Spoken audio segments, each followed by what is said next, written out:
grosses têtes de Laurent Ruquier, c'est de 15h30 à 18h sur RTL. Bonjour, heureux de vous retrouver avec pour vous aujourd'hui une grosse tête qui aurait pu se présenter comme députée au Mans sous l'étiquette Fleur Insoumise ou Rassemblement Jardinier, Stevie Boulet.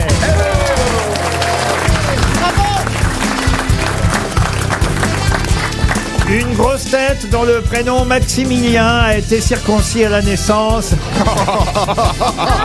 Il faut la digérer, celle-là. Max Boublil. Bravo. Une grosse tête qui a toujours préféré les chemises blanches aux chemises brunes, Ariel Dombal. C'est vrai. Oui, bonjour. Oui. Une grosse tête, Renata à la télévision, Mona Lisa au théâtre et Karina à la radio, Karina Marimon. Et bonjour.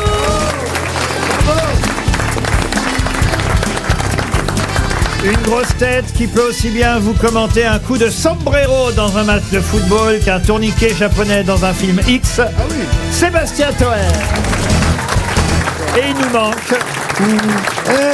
Il nous manque le petit Paul Elkarat qui est en retard. Alors, il est où, Paul? Bah, il est où, je ne sais pas, moi. Il est où, c'est rare qu'il nous arrive en retard. Oui, il est prévenant. Pardon? C'est un garçon prévenant, il fait attention à tout, Paul. L'heure est l'heure. Comment ça, qu'est-ce que vous dites, un garçon prévenant? Ça n'a rien à voir.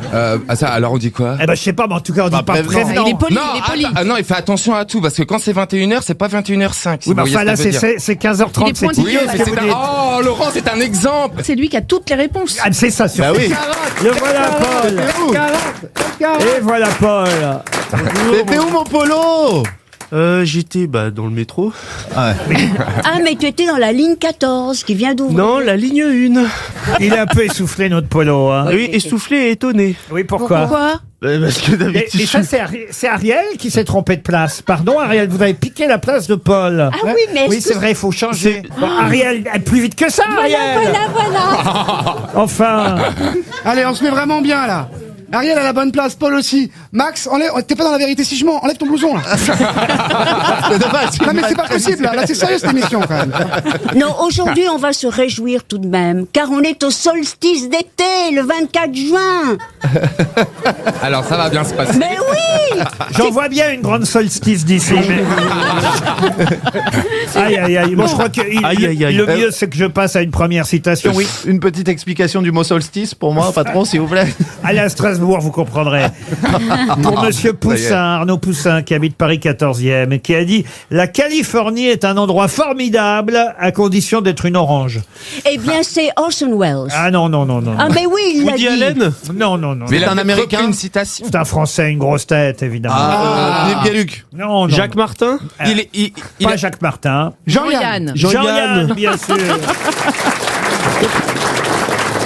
Pour Christophe Cabaret, qui habite dans les Deux-Sèvres, qui a dit « Ma femme est jeune, j'ai toute sa vie devant moi. Ah. Ça c'est Sacha Guitry. » Non, c'est joli, avouez. hein. C'est joli, c'est joli. C'est Johnny Hallyday. Non. Sa femme, elle est vivante encore? Ah, j'en sais rien, là. Bah, écoutez. sûrement. Ah voilà, on s'en fout. Ah Donc, c'est vieux c'est- alors, c'est assez vieux quand même. Non, c'est pas vieux, c'est quelqu'un qui est mort il y a 24 ans, en 2000, il est mort. Hugues Hefner. Pardon? Hugues Hefner. Mais non, il est mort Ah, après. qu'est-ce que tu dis? Hugues Le nom de Hefner, tes il avait des voisins. femmes très très jeunes. Ah oui? Ah oui, bah oui, il faisait des 2017, soirées il est dans mort. sa Qui mansion. c'est qui est mort en 2000? Frédéric Dard. Et c'est Frédéric Dard. bravo. Bonne réponse. Heureusement qu'il est là. Heureusement qu'il est arrivé.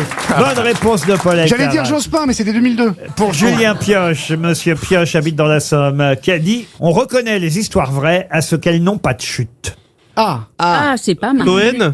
Comme cette citation d'ailleurs. Bien sûr, c'est vrai. Est-ce que c'est un humoriste? Alors un humoriste, il avait de l'humour, mais il était surtout poète, écrivain, dramaturge, metteur en scène. Guitry. Il est né le 7 janvier 1938. Victor Hugo. Ah oui. Non. Hugo. Est-ce qu'il il est toujours vivant? Il est bon lui. Ah non, il est mort le 16 avril 97. Ah bah là, t'as la date, D'accord. Paul. Ah Jean Hidernalier. Ah non, non. est-ce qu'il est Roland Topor. Roland Topor. Bonne réponse de Paul. Je sais même pas qui c'est. Paul. Pour Laurent Autin, qui habite dans la Meuse, qui a dit « Si je meurs un jour, j'aimerais que ce soit une nuit ». Ah, c'est joli. Joliment dit. C'est très beau. Philippe Elle- Bouvard. Non, mais c'est un collègue de Philippe Bouvard. Pierre Bénichou. Et qui lui est parti Ah, Castelli. le 24 janvier 2015. Sim. Oh non, non, Mais non. non. Castaldi. Castaldi, non. Quand je dis collègue de Philippe Bouvard, ça a été un grand animateur. José radio. Arthur. Et c'est José Arthur. Bonne réponse de Paul Alcarat. Qu'est-ce que j'ai d'autre en magasin pour vous, Bah, Paul? c'est Ah, pas, ça, c'est joli. C'est pas de la grande littérature pour l'instant. Pour Pascal. Qu'est-ce qu'il a Non.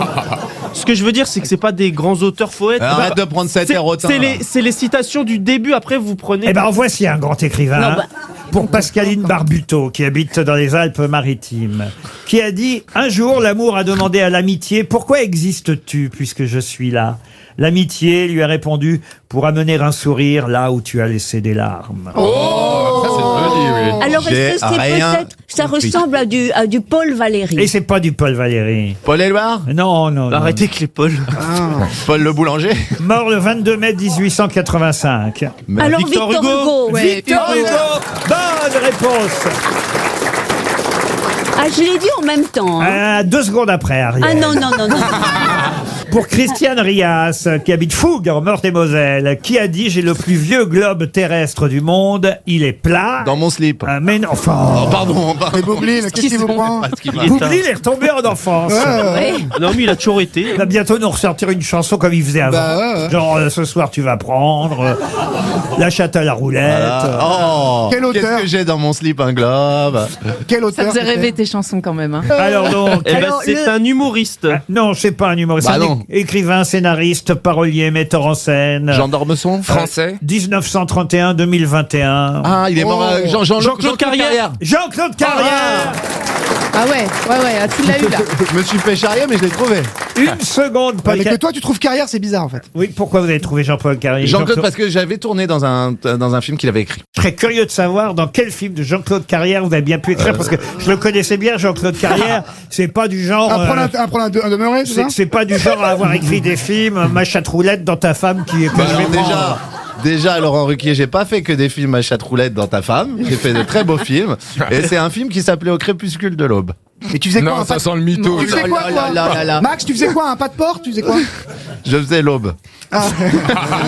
Qu'est-ce que c'est que cette histoire? Et je lui rends hommage et c'est un très beau film qui a eu pas mal de prix, qui a bien marché en Pour salle. Florian Blot, qui habite Monéon, dans les Deux-Sèvres, puisque Monsieur Paul Alcarat veut de la littérature, en voici, qui a écrit « Elle était belle comme la femme d'un autre Guitry. ». Non, pas Sarkozy. du tout. Non. Tu vas pas faire Mergo là. Éluard. Éluard, non, non, non. Est-ce que Né c'est le 13 mars 1888. Ah, est-ce que ce ne serait pas... Bernanos? Non, non, non. Bernados. Est-ce que c'est C'est un des Français? compotes, laisse tomber. Né, tu connais. un Français né le 13 mars Et 1888. il est mort J'ai ou pas? compris. Hein. C'est Alfred Jarry. D'abord, vous me parlez autrement. Je suis gentil avec vous, je vous donne des dates et je la répète, alors vous me parlez Non, autrement. mais c'est fou ce mec. Il arrive en retard, le stagiaire, et il Oui. gueule après. T'hallucines, Mais quoi. j'ai parlé correctement. Ah non, non, Non, non, non, vous m'avez dit, non. vous me l'avez déjà dit, vous Ouais. m'avez dit. Bah ouais, mais T'es pas, désagréable. Non, vous me l'avez déjà dit, mais c'était pas. Il y avait t'es pas pas un d'agressivité. motus, Si, non, non, vous détends, m'avez hein. dit de façon, Monsieur Alcarat, Non. vous m'avez dit de façon agressive, on le sait déjà. Agressive. Ouais. Oui, oui, Moi, c'est depuis ouf. que t'es Vous arrivé, m'avez t'es jamais vu agressif. agressif. Et moi qui suis pas de la même religion que Monsieur, Ouais. Monsieur Boublil, mais je trouve que vous êtes antisémite. Oui, moi aussi. Exactement. Puisque c'est le truc à la mode, Mais non, il est pas... vous êtes antisémite, Monsieur Paul C'est pas Alcarat. vrai, patron. Boublil, il est pas juif, il dit C'est ça pour vrai, faire du et cinéma. grossophobe aussi, j'ai trouvé. Et justement, celui qu'on cherche pour le coup, lui, il était vraiment antisémite. Ah, Céline. Ah Alors, non, Paul Peggy, Morand, Paul Peggy. Morand. Paul Morand, Ah ouais. bonne réponse d'Ariel Dombal. Ça, c'est une vraie belle réponse, Et Ariel. c'est une vraie belle grosse tête qui sait des choses. Si c'est elle qui le dit, alors... Bravo, Ariel. Les grosses têtes sur RTL, c'est de 15h30 à 18h. Bonjour à vous, ravi de vous retrouver pour les grosses têtes de Laurent Ruquier, c'est jusqu'à 18h. C'est sur RTL, très belle semaine à vous. Oh, une question à la fois géographique et d'actualité, puisque c'est un nom propre qui revient beaucoup dans les journaux depuis hier. La question vaut pour Madame Le Breton, qui habite Podensac en Gironde. La Bretonne, c'est féminin. Et la question, Adeline Le Breton, c'est son nom. Et la question concerne un fleuve qui, il faut bien le dire, est le plus long fleuve du Canada. Alors je sais. Le Mackenzie. Non. Le Mackenzie, bonne réponse Ah, de me dire non. de Paul Elkarat. Vous alliez dire quoi, Ariel? Moi j'allais dire le Danube. Ah, le Danube. Au Canada. Le Danube au Canada. Waouh. En cas de glissement de terrain, alors. Un plus gros Non mais glissement, là. alors combien de pays traversent le Danube? Non, mais on s'en fout. La question, c'est le Mackenzie. vous Il voyez. traverse Mais on 12 s'en pays. Mais on s'en Mais fout. pas trop accepter qu'elle ait des meilleures questions que vous. Non mais il C'est vrai qu'elle traverse. est mieux ta question, Mais Ariel. Ariel, on s'en fiche du Danube. Mais non, il traverse 12 Mais pays. l'actualité fait qu'on parle des loups de Mackenzie en ce Bien moment. sûr. Pourquoi Ils ont mordu. Le hockey. Ils ont mordu une touriste. Oui, aux autres Toiries. Ils ont mordu une touriste Elle est blessée grièvement. Thoiry, on en reparlera, mais le Mackenzie, c'est effectivement le nom du plus long fleuve du Canada, navigable 5 mois par an seulement, hein, parce qu'il est gelé les mois d'hiver, et c'est une région d'où viennent, j'imagine, les fameux loups qu'on trouve à Thoiry. Et Il est plus long que Non, le mais Danube. en même temps, la dame, elle va faire son footing dans un enclos interdit pour les piétons. Donc, On a bien fait les grosses têtes à Beauval, nous. c'est vrai que On n'est pas beaucoup moins qu'elle. Hein. Alors le Danube, il est plus long que le Mackenzie ou vous pas? n'étiez pas, vous, à Beauval. Non, non, je pouvais pas. Bah alors, T'avais quoi? il avait panda. Ouais. Moi ça non serait si tu plus, faisais un film. ça me navre de pas être allé avec vous. Ah oui. Parce que vraiment, oui, ce zoo, quelle exaltation, non? Ah, on dit pas un zoo, on dit un zoo. Et vous avez vu tout le zoo là? Vous avez visité le zoo? Il y avait quoi dans les cages? Ah bah il y avait, écoutez, j'ai vu Chantal Goya, j'ai vu... Mais c'est vrai, en Avec plus, les pandas. Chantal est venue chanter Pandi C'est Panda, vrai là-bas, c'était Bobo. vraiment chouette. Il y avait Johan Rioux. Elles chantent toutes les 2 heures pour les touristes. Pardon? Elles chantent toutes les 2 heures Candy Panda pour les touristes. Mais non, c'est Elle est nous pas qui- récurrente. C'est nous qui l'avons fait venir, voyons. Elle est pas aux autres Beauval de façon permanente. Bah, pourquoi pas? Il s'est tenu Ryu dans le zoo? Pardon? Il s'est tenu Ryu au zoo? Non. Alors bah les otaries étaient jalouses. Bah ouais. Il leur a piqué le ballon. Il paraît qu'il a piqué les sardines des otaries. Une autre question, et celle-ci concerne à la fois le cinéma et les Jeux Olympiques, puisqu'il s'agit de quelqu'un qui, en 1924, il y a donc 100 ans, au JO de Paris, a participé au concours de sculpture, parce que vous savez qu'à l'époque, les Jeux Olympiques proposaient aussi des épreuves qui n'étaient pas forcément des épreuves sportives. Ah, il y avait poterie? Oui, absolument. Il y avait des disciplines culturelles. Et donc, il avait réalisé un groupe de sculpture sur le thème du rugby et du patinage artistique. ça Et colle il bien. s'agit d'un comédien qui a participé donc au JO de 1924 en tant que sculpteur. Mais cet acteur, on le connaît surtout pour avoir joué le comte de Monte Cristo. Pierre Ninet. Non.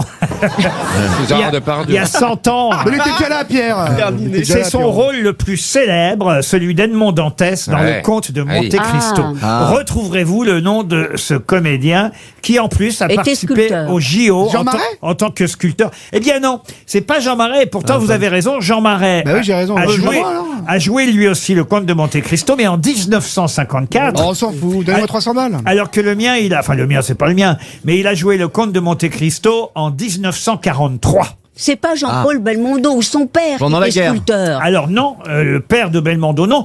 Il y a le père d'un acteur qui a joué aussi Edmond C'est Dantès. Brasseur, C'est non Pierre Brasseur. Mais lui, il l'a joué en Ah oui. 1948. Attends, quelle année le film, patron? 43. 43. Ah bah c'est Junio. Junio, non. Il était pas né.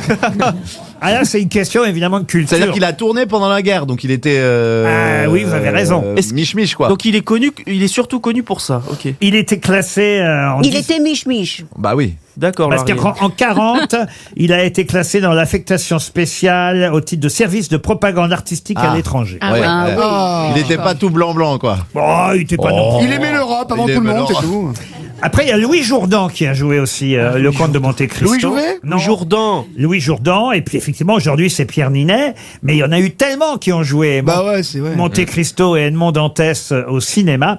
Là évidemment il faut avoir un peu de mémoire hein, Ouais. pour connaître cet acteur. On peut ne pas le savoir aussi en ayant de la mémoire. hein. Ah bah peut-être vous le connaissez si je vous donnais ces dates, monsieur. C'est pas Paul Jean Villard Elkarat. C'est pas Albert Dieudonné. Non. Non, ça, c'est un humoriste. Une carrière d'acteur de cinéma.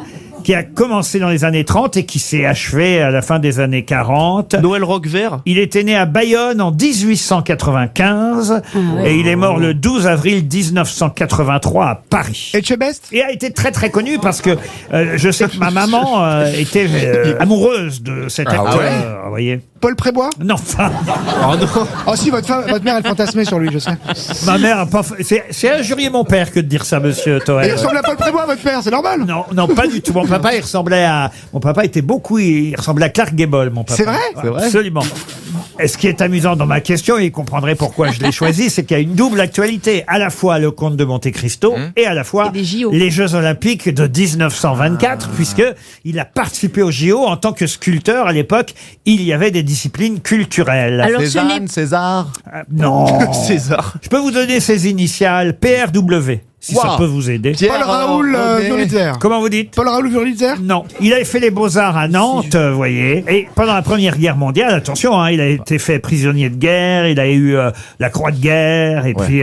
Puis après, il a retourné sa veste. non, un peu. après, il est devenu sculpteur, et puis acteur. Wittgenstein. Et il a été un des meilleurs Edmond Dantès, un des meilleurs comtes de Monte Cristo, avant Pierre Brasseur, avant Jean Marais, avant Louis Jourdan, Et avant le meilleur. avant Pierre Ninet, avant Gérard Depardieu, qu'il a joué aussi Oui.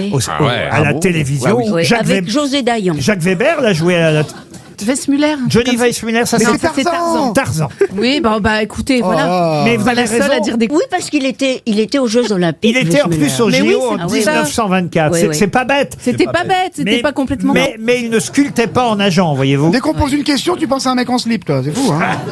C'est dingue. Wallace. Quoi? Wallace. Le Non, nom Est-ce que c'est Pierre René son prénom?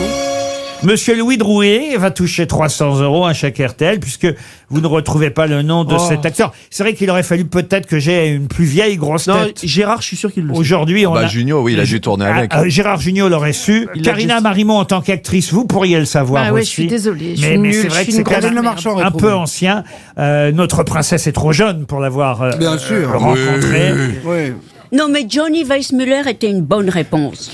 Merci. Ouais, ouais. Le mec, Merci, Ariel. Le mec qui a nagé dans le Danube. Ouais. Ah non, mais écoutez. Son nom me revient pas. Et ben voilà, on donne 300 €. Est-ce que quelqu'un aurait son nom Ah, là-bas? il y a deux vieux. Là-bas. Mais non, les bras se lèvent. Alors c'est parti. Comment vous appelez-vous? Didier, Alors Didier, d'après toi, c'est Pierre-Richard Wilm. Pierre-Richard Wilm. Bonne réponse. Bravo, monsieur. Vous gagnez 100 €. RTL, 15h30, 18h, les grosses têtes de Laurent Ruquier. RTL, les grosses têtes répondent aux auditeurs. Ah, le premier auditeur est quelqu'un qui s'appelle Sébastien et qui nous a laissé un message, évidemment, sur notre adresse, lesgrossetêtes@rtl.fr, notre adresse mail. Bonjour Sébastien. Bonjour Laurent, bonjour les grosses têtes. Salut. Bonjour, T'as vraiment un Sébastien. prénom. Je suis bien d'accord. Bon, t'appelles pourquoi? Tu veux de la thune? Ouais, pourquoi pas. Ah non, vous voudriez Non. qu'on embauche Guillaume Meurice de France Inter. Dites, on veut pas d'ennui, Oh non. nous, hein. Oh non. Oh non. Bah, vous avez déjà pris Viso, pourquoi pas Guillaume. Ah oui, mais Vizorek, qu'il est drôle. Ouais, il s'appelle. On va éviter les ennuis, vous voyez. Non, mais, Ouais, mais je comprends. il y en a quelques-uns de la bande de France Inter, effectivement. L'émission se termine qu'on pourrait récupérer, qui Non. sont drôles. Ah, hier, Walidia a dit quelque chose de très très drôle, je Ah dois oui dire, Il serait temps. sur France Inter. Ah non, il a dit un truc très très Non, mais drôle. il est fort, Il, Walidia. il a dit dans les médias, on dit tellement que la gauche est antisémite que les électeurs du Rassemblement National vont finir par voter pour le Front Populaire. C'est drôle. C'est drôle. Ça, c'est quand même c'est assez malin. drôle. Vous aimez bien Baffy, vous aimez bien Junio aussi, Sébastien. Je vous avais fait une petite allusion au fait que j'ai travaillé avec eux, que j'ai des dossiers sur eux, mais c'est totalement faux, c'était uniquement pour passer à l'antenne. Ah bah zut alors moi qui voulais des détails croustillants. Non, j'ai des dossiers, mais ils sont pas là aujourd'hui, donc on peut pas parler des absents. Vous voulez peut-être une montre RTL en tout cas. Ah, mais avec grand plaisir. Alors on vous l'envoie Sébastien. Et on passe à Alexandre. Bonjour Alexandre. Monsieur Ruquier, bonjour. Bonjour monsieur Alexandre. Donc ça c'est... Attention, ça a l'air solennel cette affaire-là. Je comprends en même temps. Vous voulez passer un joyeux anniversaire à votre ex qui s'appelle Jessica. Et vous, Oui. vous écoutiez l'émission ensemble quand vous étiez encore ensemble. Alors, elle m'a appris à l'aimer, votre émission, parce qu'au début, j'étais plutôt Moscato Show. Ouais. Normal, ouais. Et puis une fois qu'elle vous a convaincu de nous écouter, elle est partie. Oui, Je suis pas bon. Et pourquoi vous êtes dans un club échangiste avec elle aussi? Et alors, vous m'en voulez un peu parce que vous dites aujourd'hui, elle passe plus de temps à nous écouter qu'à trouver un autre homme. Mais tout à fait, elle vous avait appelé un jour en vous disant qu'elle passe plus de temps à vous écouter avec sa chienne qu'à chercher un autre homme. Donc si vous pouviez faire quelque chose. Mais pourquoi vous voulez absolument qu'elle trouve un autre homme puisque c'est votre ex? Peut-être vous préféreriez qu'elle revienne vers vous, non? C'est une femme parfaite, elle n'est pas faite pour moi. On dirait du Vianney, c'est beau. C'est vrai. Vous êtes un poète aussi? Non, pas du tout. Bonne de là. Bon Alexandre, en tout cas, on lui transmettra le message si jamais elle rappelle, mais j'imagine qu'elle nous écoute. On vous embrasse, Alexandre. Félix. Bonjour Félix. Bonjour Laurent, bonjour les grosses têtes. Bonjour. Salam alaikum. Alors Félix, il est assez drôle parce qu'il nous dit: je voudrais vous remercier pour la magnifique émission de radio que vous avez faite au Zoo de Beauval. C'était très très radiophonique. Le vol de rapaces au-dessus des spectateurs, on n'a rien vu. Une imitation de kangourou par Yoann Ryu en slip, on n'a rien vu. C'est pas plus mal, notez bien. Un danseur en costume de panda pendant la prestation de Chantal Goya, vous l'avez pas vu non plus. Non, mais il y a les photos sur les réseaux sociaux, Félix. Mais oui, mais faut y aller sur les réseaux sociaux. C'est vrai que pour la radio, j'ai été un petit peu méchant. J'avoue, c'était quand même une magnifique émission et surtout un grand plaisir de réentendre la voix de Julie. Ah, Julie Leclerc, on va lui transmettre. Ouais, qui nous avait manqué. Bon, vous êtes bien amusé en tout cas, Félix. Oui, ouais, j'adore Karine Marimon aussi. Je profite qu'elle soit là. Ah, c'est vous? On lui transmet alors. Merci Félix. Nicolas maintenant. Bonjour Nicolas. Au revoir Félix. Bonjour Laurent, bonjour les grosses têtes, bonjour tout le monde. Bonjour madame. C'est assez marrant. Vous dites, vous avez un pote qui s'appelle Ulrich qui devait passer à l'antenne lundi dernier, mais il aurait été coupé au montage. Exactement. Il m'a dit qu'il avait été stressé comme un puceau et du coup il avait été coupé et voilà, il était très déçu. Parce qu'il avait des étoiles dans les yeux quand il m'en a parlé 2 jours avant, tout ça. Mais vous êtes sûr qu'il vous a pas raconté des histoires? Comment vous avez la preuve qu'il est bien passé pendant l'émission et qu'on l'a coupé? Ah si, François Renucci me confirme qu'il a été coupé au montage. Remontez-lui le moral, parce que votre truc, ça c'est drôle, vous dites, en tout cas moi j'aimerais bien passer à l'antenne pour lui montrer que je suis meilleur que lui dans tous les domaines. Mais c'est pas moi qui décide. Alors, il faut quand même le rassurer, hein, vous le rassurerez tout simplement, Nicolas. Vous qui nous écoutez, je crois, depuis 4 ans. Ouais, 4 ou 5 ans, ouais. Non, ça n'avait pas loupé une seule depuis 4 ou 5 ans. Ouais. C'est gentil. Wow. En tout cas, vous lui remontrez le moral en lui disant que c'est simplement parce que parfois on coupe à cause de temps, manque de temps. Il suffit que le flash info soit un peu plus long, alors un peu plus long que prévu. Ça, c'est de talent aussi. C'est une mauvaise excuse parce que ça passe après. Oui. Alors on va dire, il suffit que le journaliste soit un peu en avance pour les infos de 17h ou de 16h. C'est très diplomate. Et on coupe. Voilà, c'est comme ça. En fait, non, finalement vous avez raison. Dites-lui qu'on garde les meilleurs. Exactement. Merci bien. Et est-ce qu'on pourrait avoir un petit mug pour lui, pour lui remonter le moral? Qu'est-ce que vous dites? Est-ce que je pourrais avoir un petit mug pour Bien lui, sûr, pour lui remonter le on moral? lui envoie un mug pour lui remonter le moral. Et maintenant, on passe à Clémence. Bonjour Clémence. Bonjour Laurent. Bonjour à tous. Clémence. Je suis hyper contente de vous avoir au téléphone. Elle est grande fan de Toen en plus. Ah bon? Clémence. J'adore. C'est un gros débat avec Marine. Marine qui? Marine. Qui écoute les grosses têtes avec moi. Moi, je l'adore. C'est votre meilleure amie. Elle ne comprend pas son humour. Oui. Ouais, comme beaucoup Quel de âge gens. elle a, ouais? Elle a 34 ans. Bah oui, mais c'est trop vieux. Mais non, Elle dit, moi, je touche les ados, moi. Vous dites ça fait 30 ans qu'on est copines et moi j'adore Toen et pas elle. Est-ce qu'on pourrait faire une blague en l'appelant Toen? Vous voulez pas appeler Marine? Allez, on fait sonner chez Marine. Arrête. Et Toen, je vous laisse parler, Toen. Hein. Comment elle s'appelle? Je vous rappelle. Et toi, tu t'appelles comment? Clémence. Et moi, Clémence. Allô? Ouais. Allô, Marine? Oui. Marine, ma divine. D'après toi, c'est qui? Allô? Je t'appelle de la part de Clémence. Ouais, on n'est pas content avec Clémence, là. Pourquoi? Ah, pourquoi? Tu te demandes pourquoi? T'as la haine contre le mec le plus drôle des grosses têtes? Voilà! Vous n'aimez pas Sébastien Toen, Marine? Marine. Si, c'est pas mon préféré. Non, je sais pas, j'aime tout le monde, On est des incompris, Sébastien. En tant que lui. Ouais, il est saoulant. Mais Marine, t'es au fond de tes toilettes. Non, mais je vous adore tous, vous êtes incroyables. Et il y a Stevie, Marine. Oh, il y a Stevie. Bonjour Marine. Stevie, il est timide. J'arrive comme un cheveu sur la soupe. On l'adore. C'est pas grave, j'adore la soupe. J'adore. Bah écoutez, on vous embrasse toutes les deux. On sent que vous êtes bonnes copines et c'est ça qui compte. Les filles. 15h30, 18h, les grosses têtes de Laurent Ruquier sur RTL. Les grosses têtes avec Laurent Ruquier, c'est tous les jours de 15h30 à 18h sur RTL. Toujours avec Ariel Dombal, avec Karina Marimont, Stevie Boulet, Paul Alcarat, Max Boublil et Sébastien Toen. Il y a 70 ans, elle venait de rater son baccalauréat quand elle Liane Folly. Non, quand elle est partie en vacances avec son père Raymond et la maîtresse de son père Elsa, puisque sa maman, hélas, elle était décédée depuis un moment.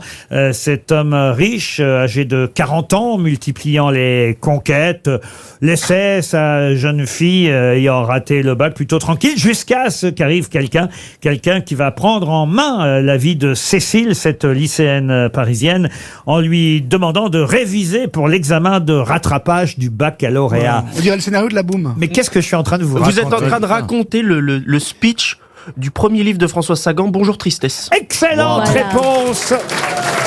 Non. Alors non. Puisqu'il a dit le speech et non pas le pitch. Exactement. Oui, le résumé, le pitch, le synopsis. On voit que la brioche. Et à l'époque, en plus, Françoise Sagan a 19 ans, 18 ans pour être plus précis, et elle vient de sortir ce premier livre en 54, il y a 70 ans. Excellente réponse de Paul. Eh oui. Pour ceux qui ne connaîtraient pas l'histoire de Bonjour Tristesse, parce qu'on parle toujours de ce premier roman de Sagan, sans pour la plupart d'entre vous l'avoir lu, j'en suis certain, non? Vous l'aviez lu, Stevie? Non, je me rappelle juste qu'elle est morte en tombant dans les marches. Qui? François Sagan. Oui, mais ça n'a aucun rapport avec Bonjour Tristesse. C'était un drame à l'époque. D'où l'émission. On a fait 3 émissions spéciales.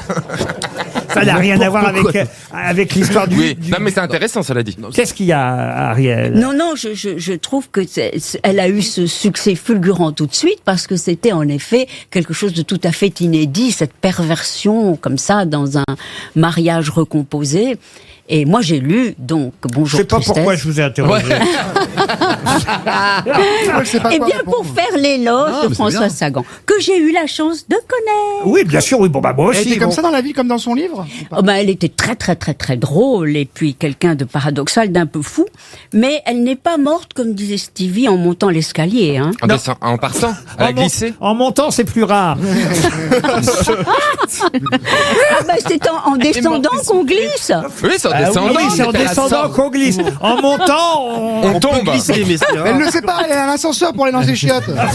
Ah non, mais c'était dehors, je sais plus, elle était à une projection, je sais pas quoi, elle a vraiment glissé dans les escaliers. Non, c'est Françoise Giroud qui a glissé sur... Ah oui, non, c'est Olivier Giroud qui est blessé, qui jouera pas contre la Pologne. On a les rois de la peu près cet après-midi. Allez, pour Odile Davier, j'aimerais vous parler de la disparition d'un président. Le président Coriolanus Snow est décédé, mais de qui s'agit-il? Coriolanus Snow? C'est dans une série. Ah, je sais, c'est Game of Thrones. Non, c'est pas Game of Thrones. C'est House of Dragon. Non, c'est Jon Snow. C'est Jon Snow. Il s'appelle pas Coriolanus. Oui, mais il pouvait avoir un grand-père ou un fils. Il est mort quand? Il est mort quand? Ah bah là, il est mort le 20 juin, le président Snow. C'est dans la réalité? Il n'existe pas. Ah bah si, il existe. C'est dans la réalité le ou pas? président Snow, Coriolanus Snow, effectivement, c'est un personnage. Oui, voilà. Ah voilà. Est-ce que ce ne serait C'est pas... Anouk Aimé. Oh bah Anouk Aimé qui joue. Oh non, bah la pauvre Anouk. Alors là, vous en avez d'idées. Ah oui, alors là... Non, parce que j'ai l'impression que c'est contagieux ce côté-ci. Mais non, mais c'est une blague, oh là là. C'est pas le spin-off de Game of Thrones, alors? Non. Ah, c'est dans une série. Une série, c'est pas le mot, mais... Ah, mais je sais. C'est House of Dragon. Non. C'est dans James Bond. C'est Donald Sutherland. Dans quel film? Dans Hunger Games. Dans Hunger Games. Bonne réponse. Voilà, j'aurais une bonne réponse. Eh oui. L'acteur Donald Sutherland vient de nous quitter. Oui. Et effectivement, il avait joué dans Les Douces, dans MASH, dans Space Cowboys, dans des tas de films. Plein de films. Orgueil et préjugés, des tas de films, ou même le Casanova de Fellini. Mais un de ses derniers rôles, et c'est pour ça que les jeunes le connaissent encore, alors que effectivement c'est un vieil acteur, il vient de mourir à 88 ans. Un de ses derniers rôles les plus importants au cinéma, c'est le rôle du président Snow dans la série Hunger Games. Vous regardez Hunger Games? Ah oui, j'ai vu les 3. Eh ben alors, pourquoi vous me répondez pas? Ah, parce que Snow, je suis parti dans Game of Thrones. Bah, tous, hein. Bah, tout le monde. Non, dès pas qu'on moi. dit Snow, oui, mais toi, t'es un être à part, Paul. Mais nous, les gens communs, les gens Vous êtes tellement les à part- gens du peuple. Vous êtes tellement à part que vous voyez Anouk Aimée dans Hunger Games, ça, je voulais que je vous dise. Non, Ça aurait été mais drôle. non, mais parce qu'elle est morte à ce moment, je me suis dit, c'est un rôle. Non mais vous voyez qui c'est Donald Sutherland quand même. Oui, bah oui, monsieur Grand acteur. grand, cheveux blancs, mais il a joué dans plein de films, on l'a vu plein de fois. Les 12 stars. Et il a joué dans. Oh non, non, c'est pas la peine. Non, vraiment, c'est pas la peine. Les grosses têtes sur RTL, c'est de 15h30 à 18h. RTL, 6 grosses têtes, 5 fake news. Nous voilà partis pour l'Aveyron. Nous attend Alain Mio. Bonjour Alain. Bonjour Laurent. Ah, Bonjour aussi grosse tête. Oh, bah, Bonjour, ouais, bonjour au public. Tout le monde vous salue Alain. Quel bel accent. Que faites-vous dans la vie Alain? Et je suis conseiller en assurance.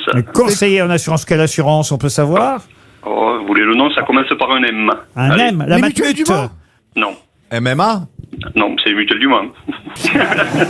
MMA, c'est les mutuelles du Mans. La Massif. La Massif. Oh, c'est nul la Massif. J'ai une bonne réponse là, non? C'est pas Mammouth par hasard? C'est un supermarché. C'est trouvé, Ariel.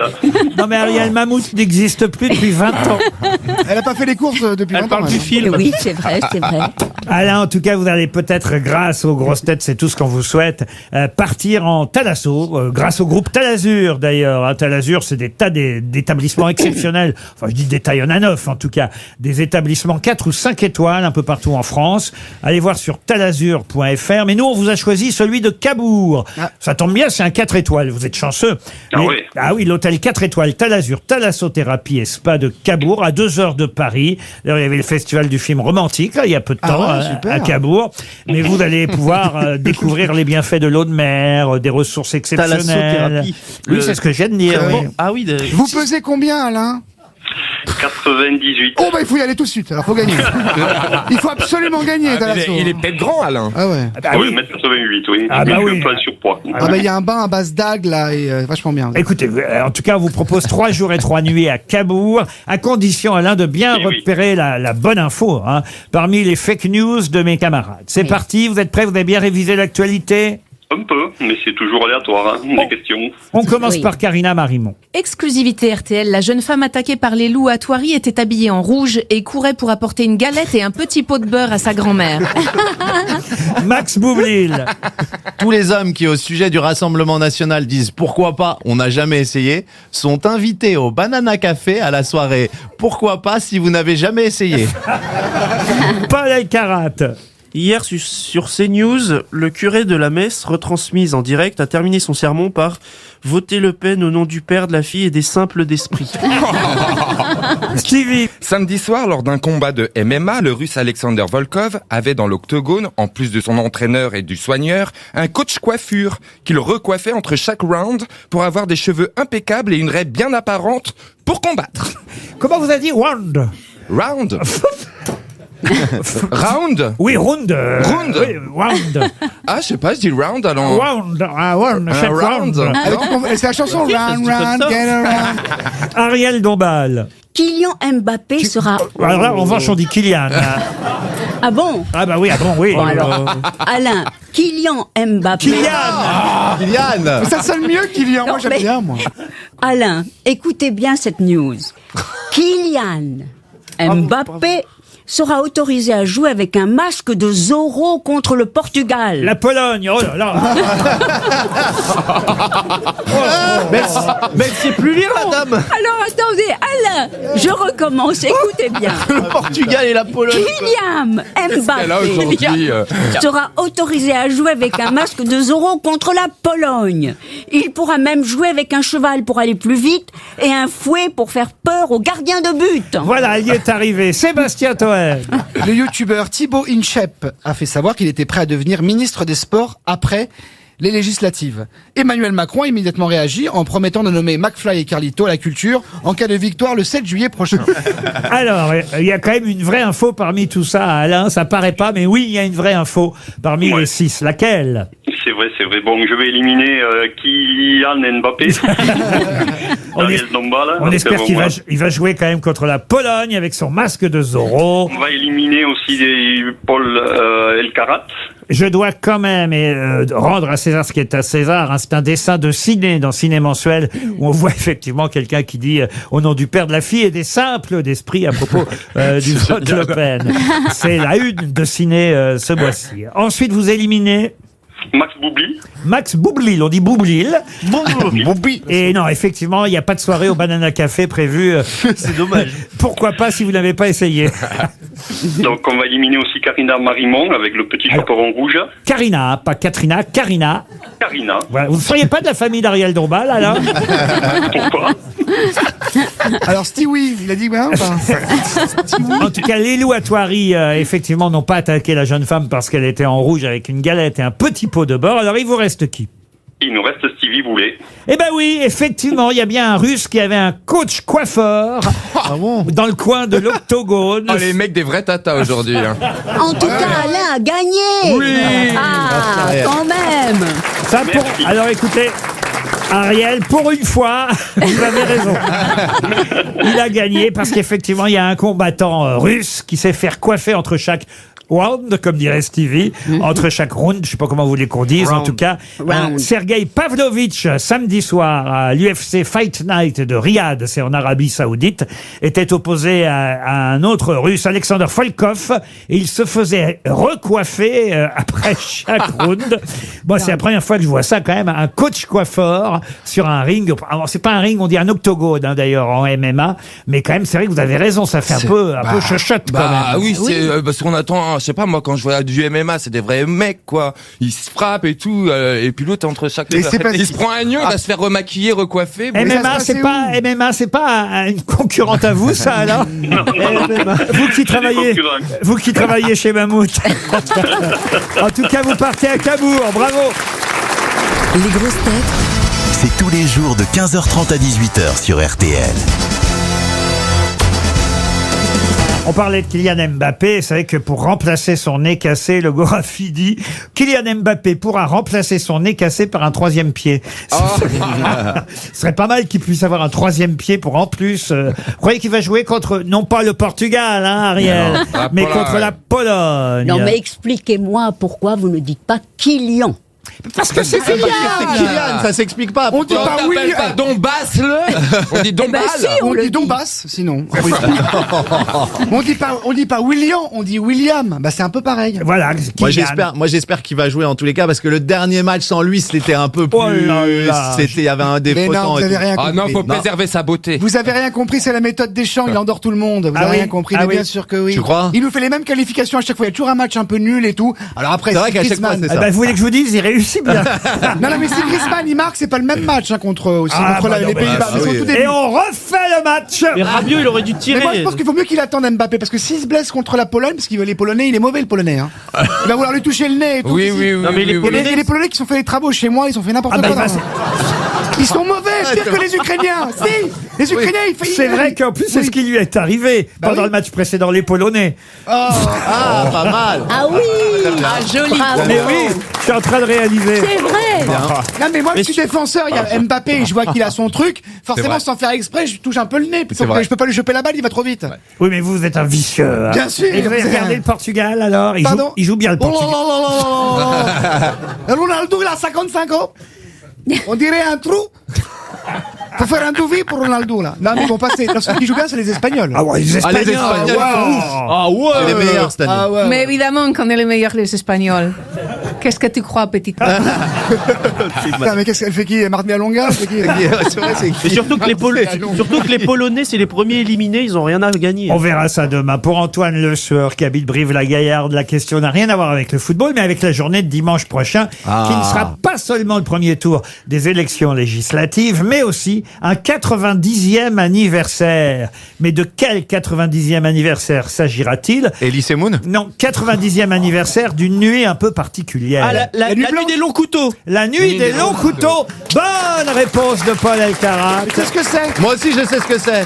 Allez-y Je sais ce alors. que c'est. C'est quand les mecs de Terminal B, ils ont attaqué les mecs de première. Non, c'est les mecs des SA qui ont attaqué les SS. Ouais. Non, Non. les SS qui ont attaqué les SA. Après avoir été ses alliés, parce que les SA c'est quand même une organisation paramilitaire qui était proche des nazis au début, c'est grâce à lui en l'occurrence qu'Hitler est monté au pouvoir. Après il a décidé de les éliminer tous jusqu'au dernier pour avoir le pouvoir qu'à lui. Et voilà, et on a appelé ça la nuit des longs couteaux. Ce sera le 90e anniversaire de cette nuit, dimanche prochain. Tiens, une question plus difficile puisqu'il s'agit de cyclisme et j'ai l'impression qu'on n'a pas forcément les meilleurs Ah, j'adore le cyclisme. spécialistes ici. Ah oui, Ah vous- si, moi aussi, Poulidor. alors non, ça va être plus compliqué que ça, Ariel. La nuit des longues dynamos. Je suis désolé de vous décevoir parce que je vais vous parler de Raymond Delille. Raymond Delille, contrairement à ce qu'indique son nom, n'était pas du Nord, mais était normand, Raymond Delille. Et si je vous en parle, c'est parce que justement, c'était le dernier Normand à avoir remporté le titre de champion de France de cyclisme. Et ce week-end, il y a un nouveau jeune Normand qui s'appelle Paul Lapéra, qui est champion de France. Il va porter le maillot bleu, blanc, rouge, le maillot tricolore sur le prochain Tour de France. Hein, c'est ça l'avantage quand on devient champion de France. Et il n'y a pas eu de Normand qui avait gagné le championnat de France depuis Raymond Delille. Alors ça date de 1969, vous voyez. Et si je vous en parle, c'est parce que évidemment ce cycliste, qui était plutôt doué, n'a jamais gagné vraiment de grandes courses. Un peu comme Poulidor. Enfin non, Poulidor, il a gagné des grandes courses. C'est le Tour de France qu'il n'a Voilà, pas c'est gagné. Fillon. Mais Raymond Delille, voilà, bizarrement, à part ce titre de champion de France, il n'a pas vraiment gagné de course à étapes. Mais lui, si je vous en parle, c'est parce qu'il avait quand même gagné une étape sur le Tour de France. Et c'est ce qui fait qu'encore aujourd'hui, il est le seul coureur français à avoir cette particularité. Laquelle? C'est lié à une victoire d'étape. Hein. Avoir gagné le Tourmalet? Le Tourmalet, non. Avoir pédalé plus fort que tous les autres? Non. J'en ai marre. Une étape de montagne? Non, c'est pour effectivement qu'un jour il ne soit plus le seul. Il faut 3 conditions. C'est-à-dire qu'il a réuni 3 conditions assez étonnantes. Alors je vais vous aider un peu. Hein, je vous ai rappelé qu'il avait été champion de France, donc qu'il portait le maillot bleu, blanc, rouge. Mais la question porte sur une victoire d'étape. Et il est le dernier, peut-être pour toujours, à avoir cette particularité. Parce que c'était une étape qui était en dehors de la France, peut-être? Non, le Tour de France, il faut réunir 3 conjonctions. Ah, je sais, il a gagné sans drogue, sans sel et sans roue. Il est arrivé avec le t-shirt, donc son t-shirt bleu, blanc, rouge, peut-être sur les Champs-Élysées. Il a gagné peut-être la dernière étape. Alors ça, c'est bien. Bravo, Stevie. Répétez ce que vous venez de dire. Donc il avait le drapeau tricolore sur lui. Il a forcément remonté les Champs-Élysées pour franchir la ligne en premier, mais la dernière. Alors on est tout près, mais c'est pas celle-là. C'est pas possible parce que la première arrivée sur les Champs-Élysées c'est 75 et lui il courait avant 75, donc c'est pas possible. Paf C'est pas possible. Il est arrivé sur. Ah ben on était où avant, Paul? Je sais pas où il terminait, mais pas aux Champs-Élysées. Mais vous étiez tout près. Alors, il n'a pas monté les Champs-Élysées, il les a descendus. Et il a glissé. Oh là là, j'en ai marre. J'en ai marre. J'y connais rien en cyclisme. Moi, je sais pas. Qu'est-ce qui peut être. Mais là, il n'y a pas besoin de s'y connaître en cyclisme. Faut juste un peu de jugeote. Un peu de logique. J'en ai pas. En ayant le maillot tricolore et en plus en étant normand. Non, on s'en fout qu'il soit normand, même si on en parle effectivement, parce que il est le dernier normand à avoir été champion de France et maillot tricolore avant ce jeune normand qui lui. Et en plus, c'est la dernière étape. Qui lui a gagné hier. Non, pas la dernière étape, justement. Donc c'est quelque chose de lui. Hein. Ayant eu le départ en France. Je peux vous aider peut-être en vous disant que c'était la 16e étape, mais est-ce que ça va vous aider? On va donner 300 €. Hein. Ça me vient pas. Regardez, il y a au moins 3 mains, 4 mains qui se lèvent. Allez, Sébastien Toen. Vous allez voir, c'était facile, hein, vraiment. Et j'ai tout fait pour insister, pour vous aider. Mais oui. Un peu de jugeote suffit. Jeune homme, comment vas-tu? Oh, ça va bien. Ton prénom? Jean-Claude. Quel signe astrologique? Verseau. Ah, c'est bien ça. C'est bien. Ta réponse? Je dirais la fête nationale le 14 juillet. Il a gagné le 14 juillet, évidemment. Bravo, monsieur, vous gagnez 100 €. Laurent Ruquier et les grosses têtes. C'est jusqu'à 18h sur RTL. Autour de Laurent Ruquier cet après-midi, Sébastien Toen, Karina Marimont, Alain Boublil, Ariel Dombal, Paul Alcarat et Stevie Boulet. Ah tiens, je vais essayer de vous piéger avec une question éphéméride. Je vais vous faire écouter un chanteur dont on célèbre l'anniversaire de la disparition. Non, pardon, de la naissance. Il aurait eu 90 ans. La disparition. Jordi. Elle est toute récente parce que il est mort cette année, le 27 avril dernier. Je trouve d'ailleurs parce que, vous voyez, si je vous en parle, c'est parce que je trouve que ça s'est passé un peu inaperçu, la mort de ce chanteur. Le 27 avril dernier, il nous a quittés et il aurait eu aujourd'hui 90 ans. Alors, je suis pas certain que son nom est connu de tous, mais vous savez comme j'aime vous piéger, et puis ça permettra de donner un chèque RTL peut-être. Ça m'étonnerait. À quelqu'un dans le public. C'est Patrick Fury. Mais non. C'est pas celui qui chante Le chat du café de la gare? Allez-y alors. C'est le Québécois Jean-Pierre Ferland. Jean-Pierre Ferland. Excellente réponse de Paul Alcarat. Alors là. Voilà. Incroyable. Il a une culture rock, Paul. C'est un punk. Paul, J'écoute Jean-Pierre Ferland tous les soirs. Le chat du café de la gare. C'est quoi ça, le chat du café de la gare? C'est l'une de ses chansons là qui chante. Ah bon? Bah c'est logique, c'est une de ses chansons. Non mais qui chante. la seule chanson connue de Jean-Pierre Ferland chez nous en France, c'est Fais du feu dans la cheminée, je reviens ce soir. Ah oui aussi, mais bon, il avait a un peu survendu, patron. Fais du feu dans la cheminée, je vais te ramener ce soir. Ah voilà. Là, je redécouvre le Laurent Ruquier que j'aime. C'est un film que j'ai lancé. Jean-Pierre Ferland. Bah voilà un bel hommage. J'aurais eu 90 ans aujourd'hui. Là, il y a un acteur qui lui est mort il y a 10 ans, jour pour jour. On va faire tous les morts, là ouais. Le 24 juin 2014. Non, mais on l'aimait bien, cet acteur. Il a même joué dans le film de Gérard Houry, Le Cerveau. Il jouait un mafioso dans Le Cerveau. Mais il a joué aussi dans Le Parrain, dans Les 7 mercenaires, dans Baby Doll, dans Les Désaxés avec Marilyn Monroe. Et peut-être ce pourquoi on le connaît le plus et le mieux, c'est pour le rôle du truand dans Le Bon, la Brute et le Lee Marvin. Non, Lee Van Cleef. Et non, Elie Wallach. Elie Wallach. Bonne réponse de Paul Alcarat, décidément. C'est La Brute, Lee Van Cleef. Eh oui, c'est La Brute. D'ailleurs, il avait publié ses mémoires qui s'appelaient The Good, The Bad and Me, Le Bon, la Brute et moi. Et effectivement, puisqu'il n'y a pas de mot truand dans ses mémoires, Le Bon, la Brute et moi. Moi, je me souviens pas de ce film, Le Bon, la Brute et le truand. C'était bien ça? Ah oui. 66. C'est un bon western, ça? Très bon. Oui. Ça vaut pas du cobu, mais c'est Avec non mais avec la musique. Ça vaut pas du cobu? Non, mais c'est pas mal. La musique d'Ennio Morricone. Comment il faisait la musique? Voilà, j'étais sûr que c'est pas ça. Bah non. J'étais sûr. Il était une fois dans l'Ouest. Oui, mais c'est pas ça, Ariel. Elle invente. Est-ce que quelqu'un... C'est pas ça? Ça, c'est Il était une fois dans l'Ouest. Oui, enfin bon, c'était Ennio Morricone. Est-ce que quelqu'un... Bon, c'était dans le sable et il y avait du vent. Allez hop, un western. Mais comment ça se passe? Attendez, parce que là, je suis quand même en train de m'apercevoir, cher Ariel, que vous êtes souvent quand même la reine de l'à peu près. Et comment j'aimerais savoir comment ça se passe dans les dîners en ville, quand vous êtes avec Bernard Henry. Mais j'y vais pas.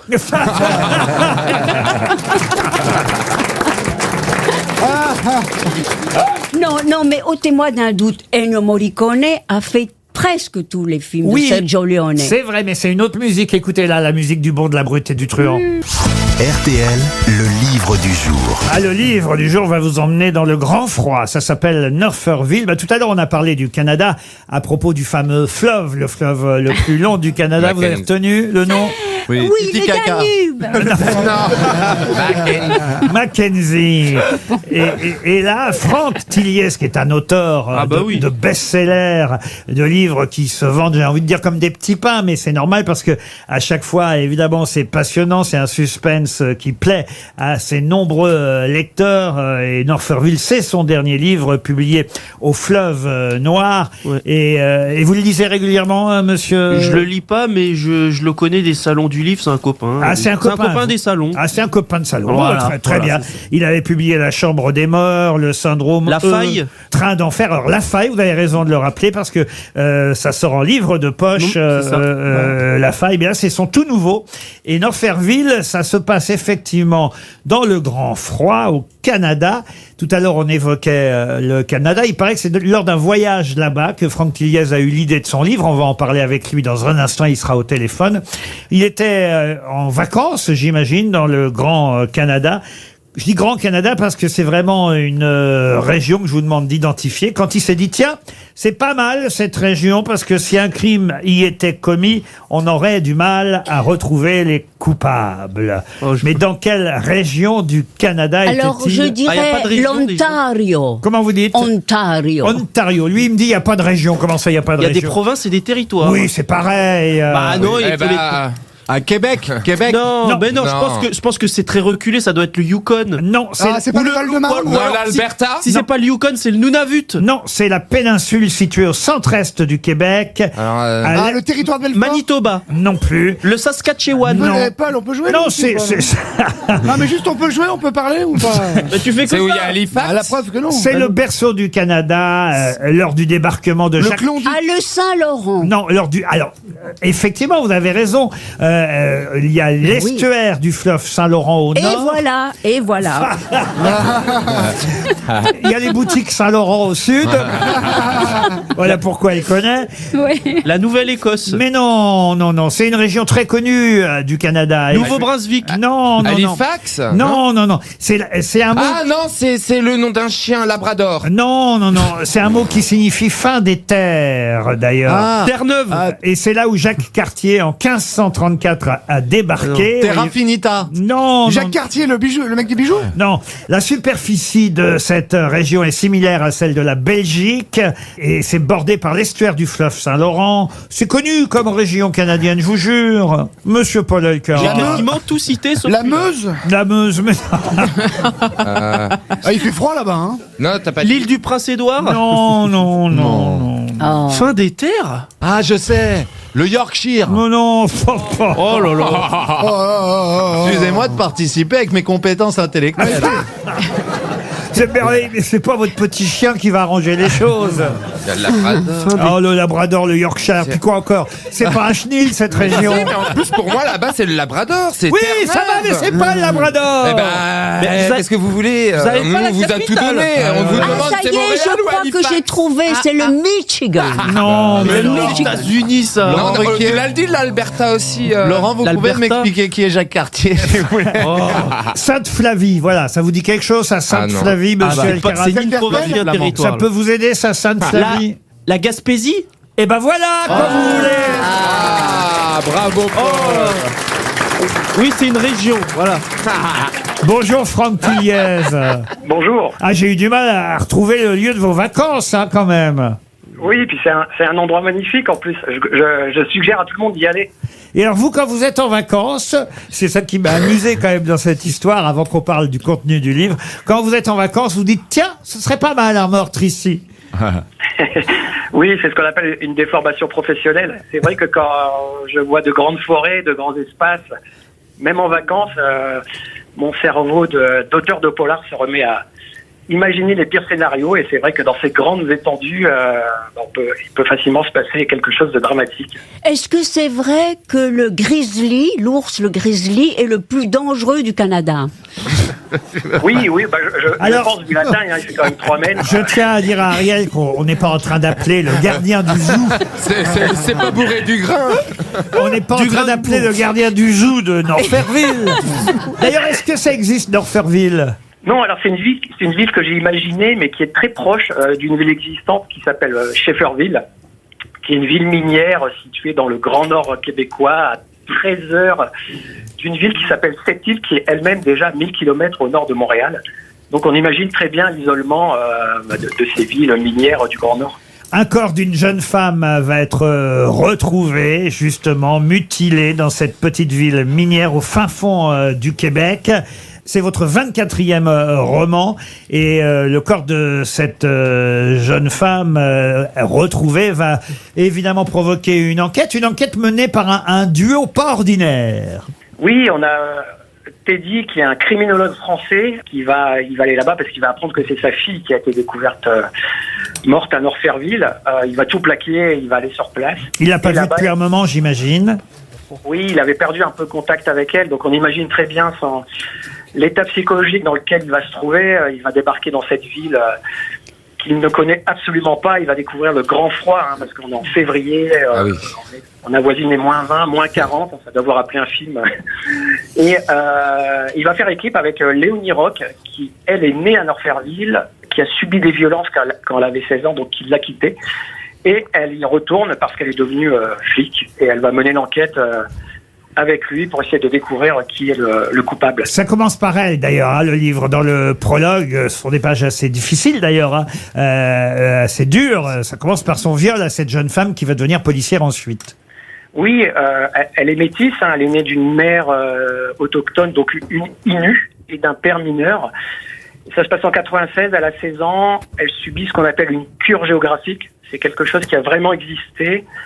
C'est vraiment le fond du roman, la violence exercée sur les femmes autochtones. C'est un fait de société qui existe depuis plus de 40 ans au Canada, sur les autochtones. Et donc elle subit ces violences au début du roman.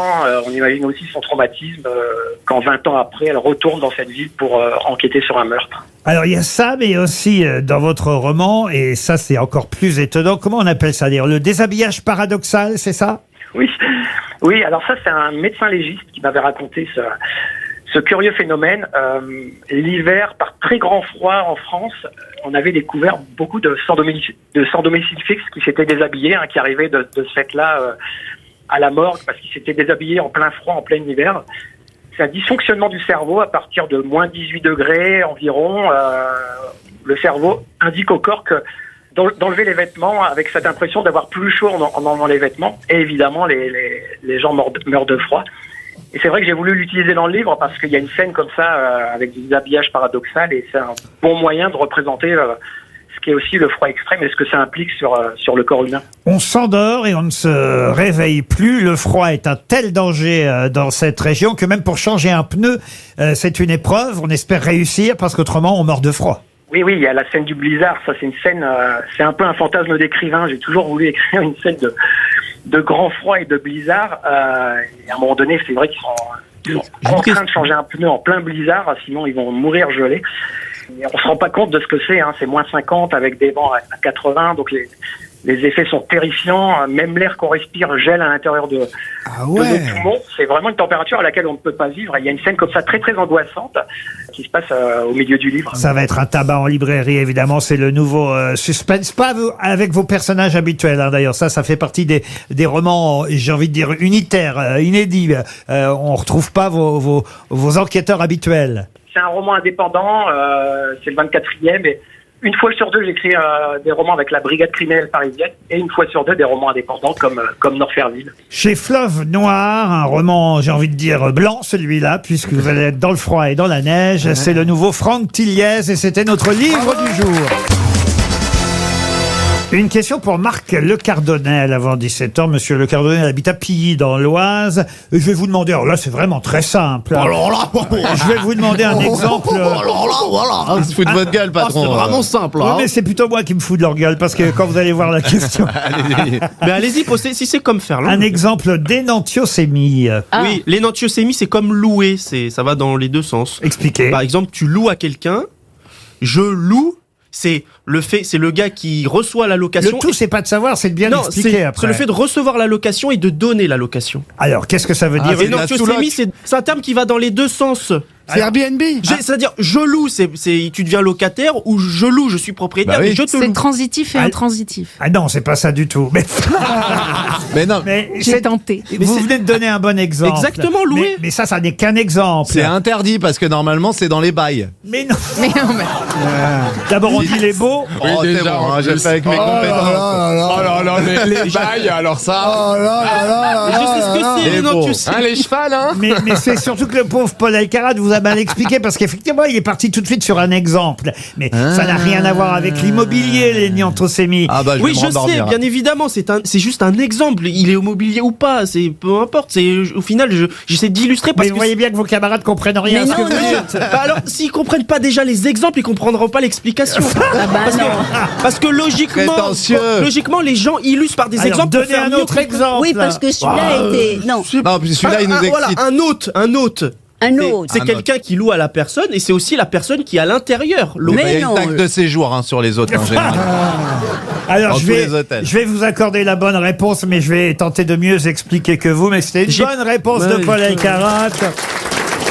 L'énantiosémie, c'est un mot qui est le même mot qui possède ce mot deux sens contraires. Voilà. Ah, d'accord. C'est ça que j'essaie d'expliquer. Alors louer, effectivement, il vous l'a mal expliqué le petit Polo, mais louer, ça a effectivement, c'est le même mot pour deux sens contraires. Soit vous louez, c'est vous qui effectivement payez pour avoir un appartement, soit vous louez, c'est vous qui êtes propriétaire et vous faites payer. Pourtant, c'est le même mot.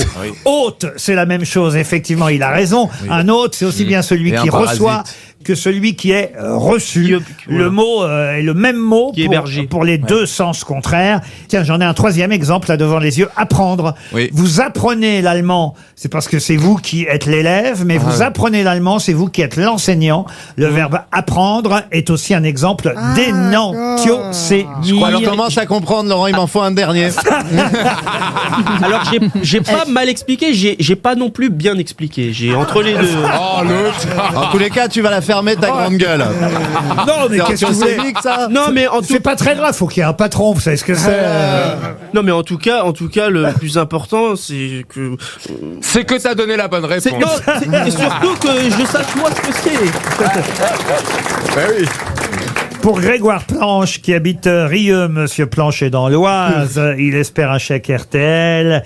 Que font les théorbistes, généralement? Ils jouent du théorbe, qui est un instrument de musique. Attends, t'as répondu à tout, ça va. Laisse-la un peu aux autres.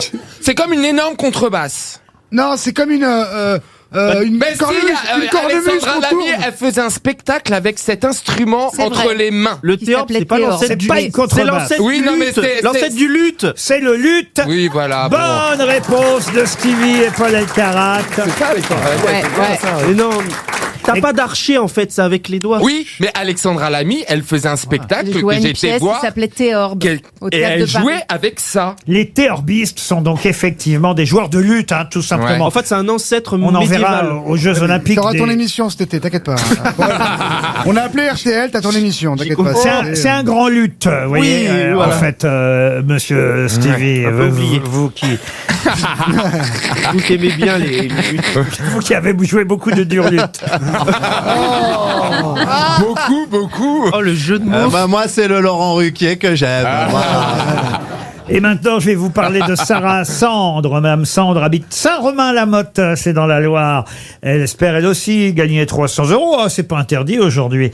Et malgré la présence de Paul Elkarat, 14 juillet. je voudrais vous parler de Guillaume de Vendôme et d'Antoine de Bournonville. Oh, c'est facile. Pour quelles raisons ces deux noms sont-ils restés dans l'histoire de France? C'est les deux de de ta... quoi Mais attends, mais... Guillaume de Vendôme et Antoine de Bournonville. C'est Sam, c'est les Ils deux ont de ta... sauvé le roi. Non.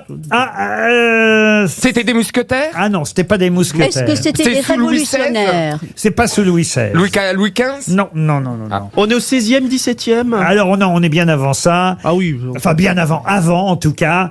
Et effectivement, Guillaume de Vendôme et Antoine de Bournonville ont marqué l'histoire de France. Qu'est-ce qu'ils ont fait? Ah, ils ont cassé le vase de Soissons avec Clovis. Ah oui. Oui. Déjà, il y en a qu'un qui a cassé le vase. Comment ils s'appellent les deux Ils étaient frères. Ah, c'était peut-être les copains de Berthaud Grandpied.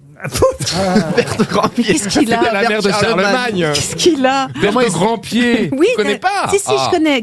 Elle avait des pieds énormes. Ça y est, là. il est en train de faire Ariel Dombal. Je jure, je Non, mais lui, il me fait peur. tout ça se passe au XIVe siècle, c'est ça? J'ai pas dit ça, non. Ah non, au Il a dit 15e? bien avant. Au tout ça. 15e, Au oui. 15e. Ah, au 15e. Ah, 15e. Ah, mais c'est les deux qui ont arrêté Jeanne d'Arc? Ce sont les deux Bourguignons qui ont arrêté Jeanne d'Arc. Bonne réponse de Paul Elkarat. Fumier de Bourguignon. Eh oui, la pauvre Les Jeanne, traîtres. elle était là, et évidemment, elle sortait de Compiègne. Oui, dans la forêt de Compiègne. À la tête d'un groupe d'hommes pour attaquer le camp bourguignon. Mais les Anglais ont réussi à esquiver son attaque. Et il y a son frère qui est là, Pierre d'Arc. Ah ouais à Et sa Jeanne. mère, Muriel. Et Et sa grand-mère, Mireille. Non, et son père Daniel. Bah, tu vois, reste sur les questions. Bah quoi, toi Donc, aussi, ok, non, moi ça m'intéresse, Laurent, parce que que j'apprends plein de choses quand je viens ici. Donc elle était dans la forêt, elle se baladait. Ouais, avec sa sœur Cristal. Donc ok, elle avait rebooté les Anglais. Et puis après, qu'est-ce qu'elle rebooté. C'est toi qui vas te faire rebooter. Donc une fois qu'elle a booté les Anglais, elle a rebooté les Anglais pour qu'ils repoussent bien, vous voyez. Mais Max, mais pourquoi t'as pas fait Sciences Po, le Collège de France? mais je sais pas pourquoi. Donc elle est dans la forêt. Donc la avec sa copine. La pucelle est effectivement. Elle aimerait pas Que l'on nous la croyait. Elle tombe de cheval et c'est là qu'elle va se faire capturer par les deux capitaines bourguignons, Guillaume de Vendôme et Antoine de Bournonville. Faut dire qu'elle était facilement repérable. C'est un peu comme la dame habillée en rouge dans un champ de loup, vous voyez. Elle était en rouge, Jeanne d'Arc. Alors évidemment, comme Même les cheveux? Non, pas les cheveux. Ah non, mais elle avait un manteau rouge par-dessus son armure, ce qui fait qu'évidemment elle était repérable. Je crois qu'on disait pourpre à l'époque. Je crois que tu vas moins la ramener dans pas longtemps. Ça me rappelle les soldats de la Première Guerre. Et votre rouge à vous, par exemple, que vous portez, c'est... Il est coquelicot. Ah voilà. Ah oui. Donc elle est avec ses copines dans la forêt de Compiègne. Et pas avec ses copines, avec son frère Pierre, qui va être fait prisonnier aussi, Pierre d'Arc, il faut le dire. Ouais. Et évidemment, il va être vendu aux Anglais pour 10 000 livres et confié au fameux cochon, Pierre Cochon. Pas confié au cochon, on l'a pas acheté dans on l'a pas acheté dans une porcherie. Hein. Non, parce que je vous vois Boublil avec vos yeux hagards, en train d'imaginer qu'on a acheté Jeanne d'Arc et qu'on l'a donné à manger au cochon. Non, on l'a confié à Pierre Cochon, l'évêque Cochon, évêque de Beauvais. Oui. Puis après, il y a le procès, puis évidemment l'exécution but à gaz, enfin tout ce que vous voulez. Non, c'est la place du vieux marché. Le feu de joie. Pardon. Le feu de joie, diront certains. Voilà. Pas de joie. Mais... Voilà. En 1431, elle sera brûlée, alors que là, on est effectivement simplement le matin du 23 mai 1430. Il y a un an entre sa capture et le moment où elle sera brûlée, Jeanne. Laurent Ruquier et ses grosses têtes dans un instant sur RTL.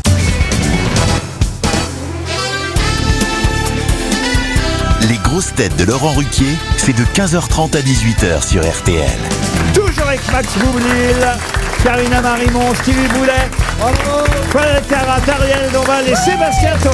Ouais. Une question pour Noémie Billet, qui habite Saint-Hilaire-de-Riez, c'est en Vendée. Pourquoi vous faites J'y étais en vacances l'année dernière. On s'en fout. On s'en fout. Ah ouais, et t'as mangé quoi ce matin? C'est parce qu'on T'as mangé quoi au petit-déj ce matin? On s'en fout, monsieur. Oui, ça sera coupé, voilà. Non, justement, on sera pas coupé. C'est bien aussi qu'on sache que vous disiez des choses très inintéressantes. Justement. C'est fait exprès. C'est vrai. Le docteur Smirnov. Voilà. C'est la vodka. La vodka. C'est la question pour Mme Billet. Non, le docteur Smirnov a fait parler de lui il y a pile 119 ans, un 14 juin. Donc, là, il suffit de faire le calcul. Monsieur Paul Elkarat doit déjà être en train de calculer dans sa tête. Oui. 2024 moins 119. Eh bien, je donne ma langue au chat. Ouais. Moi aussi. Non, mais 1905. Tous les week-ends, je fais des additions. Je n'en peux plus, me demander plus de comptes. Pourquoi vous avez fait des additions ce week-end? Parce que je vends, je travaille un petit peu. Donc vous vendez quoi? Des petites plantes, des petites décos, des petits machins, des petits Vous vendez même le dimanche? Ah bah oui, vendredi, samedi, dimanche, moi. Ah bah oui. Sauf que me demandez plus de faire des additions. C'est comme quand j'étais gamin, ma belle-mère, elle me faisait des livres entiers de division. Aujourd'hui, je suis incapable de poser une division. Mais vous avez une calculette aujourd'hui quand même. Bah non, mais quand je suis dans mon magasin, je fais pas ma calculette, je fais tout de tête. J'essaie de pas me planter. Mais là aujourd'hui, alors vous me dites, ça fait quoi? Ça fait 100. Si calcule de tête, c'est le moment d'y aller. Hein. Mais non, attends, ça va. Alors vas-y, je vais vous dire. Alors 2024 moins 119. 1905. Voilà. Merci. Mais je pense je pense savoir. Alors le docteur Smirnov, qu'est-ce qu'il a fait le 14 juin 1905? Il me semble que le docteur Smirnov, c'est lui qui était le cerveau des mutins du Potemkin. Alors le cerveau, non. Des mutins du Potemkin. Oui, mais le cerveau, non. C'est lui qui a dirigé les mutins. Non plus. Non, c'est pas parce que tu vas le répéter 3 fois que ça va être ça.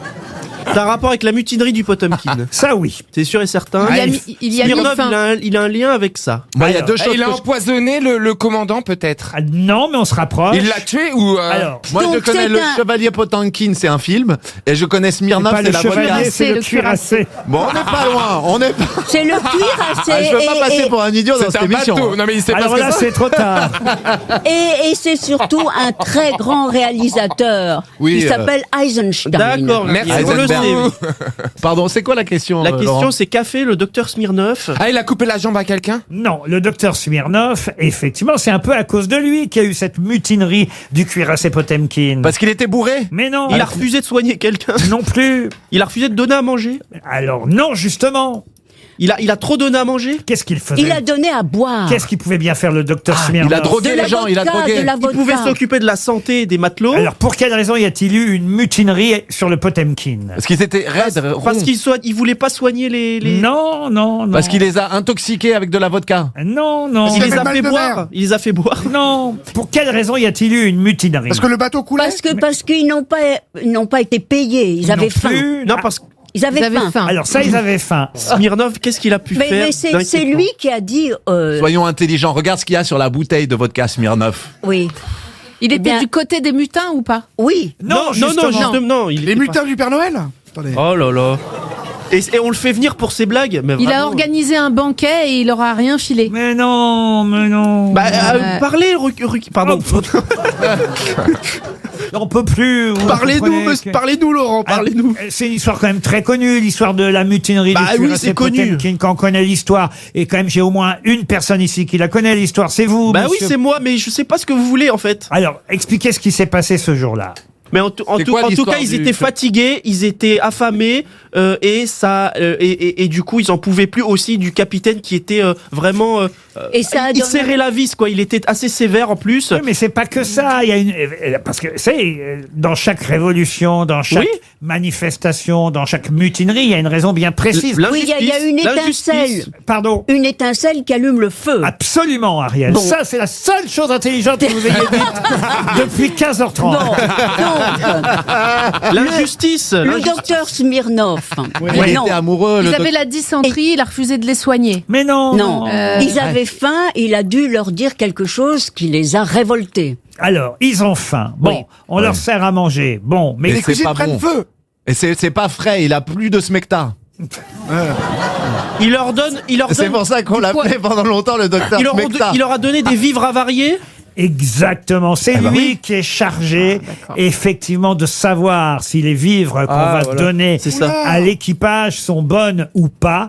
Et le docteur Smirnov inspecte le ravitaillement. Tout est avarié, tout brouille d'asticots. Ah oui, voilà. Mais lui, il décide, il décrète que la viande est saine. Et voilà ce qui va provoquer la mutinerie Wow. à bord du cuirassé Ah, voilà. Potemkin. Bravo. Bonne réponse de Laurent Ruquier. Non, mais Oh, j'ai dit vivres avariés. collective. Les grosses têtes de Laurent Ruquier reviennent dans un instant sur RTL. Alors certes, il y a l'Euro de football, il y a les législatives, la guerre en Ukraine, des tas de sujets évidemment très très importants dans le monde, mais il y a quand même deux actualités qui se bousculaient aujourd'hui et je n'ai pas pu choisir entre ces deux actualités. C'est un championnat du monde qui a eu lieu dans le Finistère dimanche dernier et un record qui a été battu, le record du plus long quoi? C'est la question que je vais vous poser. Deux questions en une. Vous voyez, parce que c'est très très facile et on aura au téléphone dans un instant celle qui a battu le record du monde, Christelle de Franceschi, et en même temps on aura celui qui a organisé le championnat du monde dimanche dernier dans le Finistère. Deux belles manifestations qui font la gloire de notre pays. Alors non, il y a quelque chose de plus culturel d'un côté, car Christelle de Franceschi, là attention, c'est du sérieux, surtout pour la France, qui est un peu, on va le dire, un pays dont cet instrument est le symbole. Elle a battu un record du monde du concert. Concert de quoi? Cornemuse. Non. Accordéon. Cornemuse, c'est l'Écosse. Concert d'accordéon. Et qu'est-ce qu'elle a fait? Le concert le plus long. Le concert le plus long d'accordéon. Bravo Karina. Ça c'est vous, Christelle de Franceschi. Bonjour. Oui, bonjour. Bonjour. Oh, vous êtes toute timide, je sens. Je sens que vous êtes plus à l'aise avec un accordéon que sans, non? Nous sommes d'accord. Oui. Combien de temps vous avez joué de l'accordéon? 80 heures et 26 minutes. Oh là là, les crampes aux doigts. Oh là. Et les orgelets même, tout ça, non? Alors, reposez-vous 2 minutes parce que sur une autre ligne, j'ai l'autre événement du week-end. Ça, c'est un événement. Hein. Et l'autre événement, mais les événements se bousculent. Vous savez, moi qui ai travaillé sur une grande chaîne info, je sais donner la priorité au direct. Et d'un autre côté, dans le Finistère, il y avait un champion du monde ce week-end. Et on va avoir l'organisateur Patrick Coquin. Bonjour, monsieur Coquin. Oui, bonjour, Laurent. Alors, vous ne dites pas de quoi il s'agissait, hein, mais le record à battre était de 77 lancés. Lancés de quoi? Qu'est-ce qu'on lance? De noyaux de cerise? Non, pas non. De nains? Oh non, non. Oh non, ça existe plus. C'est interdit par la loi. De nains, c'est pas dans le Finistère. C'est un aliment? Un aliment, oui, madame. Lancé d'olives? Alors, en Bretagne, qu'est-ce qu'on trouve en Bretagne? Des artichauts. Des artichauts. Les artichauts, évidemment, le lancer d'artichauts. Mais alors, il paraît qu'il n'y a pas de champion du monde de lancer d'artichaut. Là, vous me décevez, monsieur Coquin. Non, c'est pas qu'il n'y a pas de un champion du monde. Le record n'a pas été battu cette année. Le record était de 77 et est toujours de 77 et 77 mètres. 42 cette année. C'est-à-dire, c'est le nombre d'artichauts qu'on envoie d'un côté et qui est reçu de l'autre, c'est ça? Ouais, tout à fait. Ça se passe par équipe de deux, un lanceur, un receveur, 11 mètres d'écart. Le receveur a une hotte.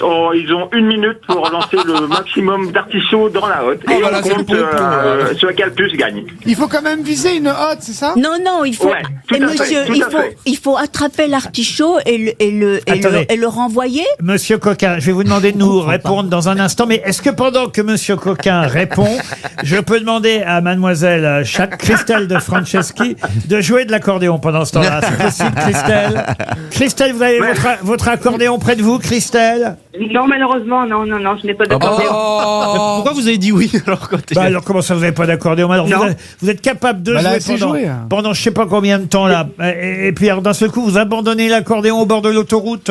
Non, je ne l'abandonne pas, jamais. Mais là, je ne suis pas à la maison. Le temps que vous m'avez appelé, je ne suis pas à la maison. Ah, ben alors comment on va faire? Vous n'avez pas un harmonica ou autre chose sur vous? Et moi, j'en ai pas non plus. Hein. Bon, alors attendez, on revient vers vous, Christelle, mais évidemment, l'information se bouscule sur RTL. On retourne à l'artichaut. Priorité au direct, mais j'ai notre correspondant depuis le Finistère, et il s'appelle monsieur Coquin, et il va nous expliquer effectivement pourquoi le record n'a pas été battu. Qu'est-ce qui s'est passé? Pourquoi on n'arrive pas à 77 artichauts, même je dirais 78 pour battre le record? Alors qu'est-ce qui s'est passé, Patrick? La météo était favorable pourtant, le vent était porteur, mais les champions, c'est vraiment, ils s'entraînent toute l'année fort et je pense que ça sera hélas jamais battu. Non, mais monsieur Coquin, les artichauts, ça, c'est la France, mesdames et messieurs. Oui. C'est la France qui vote bien, ça. Non, monsieur Coquin, les artichauts, ils doivent avoir le même nombre de feuilles, non? Oui, tout à fait. On les compte avant de les lancer. Est-ce que vous pensez que l'année prochaine, vous allez pouvoir rebattre ce record, monsieur Coquin? Alors, pas sûr. Peut-être que si Yohan Ryu vient pour commenter, peut-être qu'il mettra encore plus d'ambiance. Non, on va le peindre en vert et on va le lancer lui. Alors, j'ai les dates du prochain concert d'Ariel Dombal. Est-ce que pour le lancer de tomates, vous êtes beau aussi? Non, mais en plus, j'adore les artichauts, ça me donne vraiment faim. Oui. C'était une magnifique intervention d'Ariel Dombal. Et là, ça vous dérange pas, hein? Qu'est-ce que vous jouez bien, Christelle? Oui, merci, oui. Est-ce que vous reconnaissez ce morceau, Christelle? Christelle? Tout à fait, oui. Alors, oui, je suis là. C'est quoi ce morceau? C'est Satisfaction des Stones. Le nom m'échappe. Ah bah c'est Yvette Horner. Oh là là. Oui, c'est Yvette Horner, oui, bien sûr. Ah bah c'est quand même votre idole, j'imagine, Yvette. Ben, il n'y a pas qu'elle. Elle fait partie, oui, mais il n'y a pas qu'elle. Il n'y a pas qu'elle. Ah, il n'y a pas qu'elle. Elles pouvaient pas se voir, les deux. Le monde des accordéonistes. Il y a une certaine Marine aussi. Il y a Aimable aussi, Aimable. Non, il y en a tellement, il y a tellement de grands artistes accordéonistes. Des artistes autistes. Mais vous avez joué 80 heures et 53 minutes et 28 secondes. Wow. Qu'est-ce que c'est qu'elle a fait ça? Et après, elle a lancé son accordéon. Qu'est-ce qui fait qu'au bout de 80 heures, 53 minutes et 28 secondes. Vous avez craqué. Pourquoi vous n'êtes pas allé jusqu'à 59 pour un contron?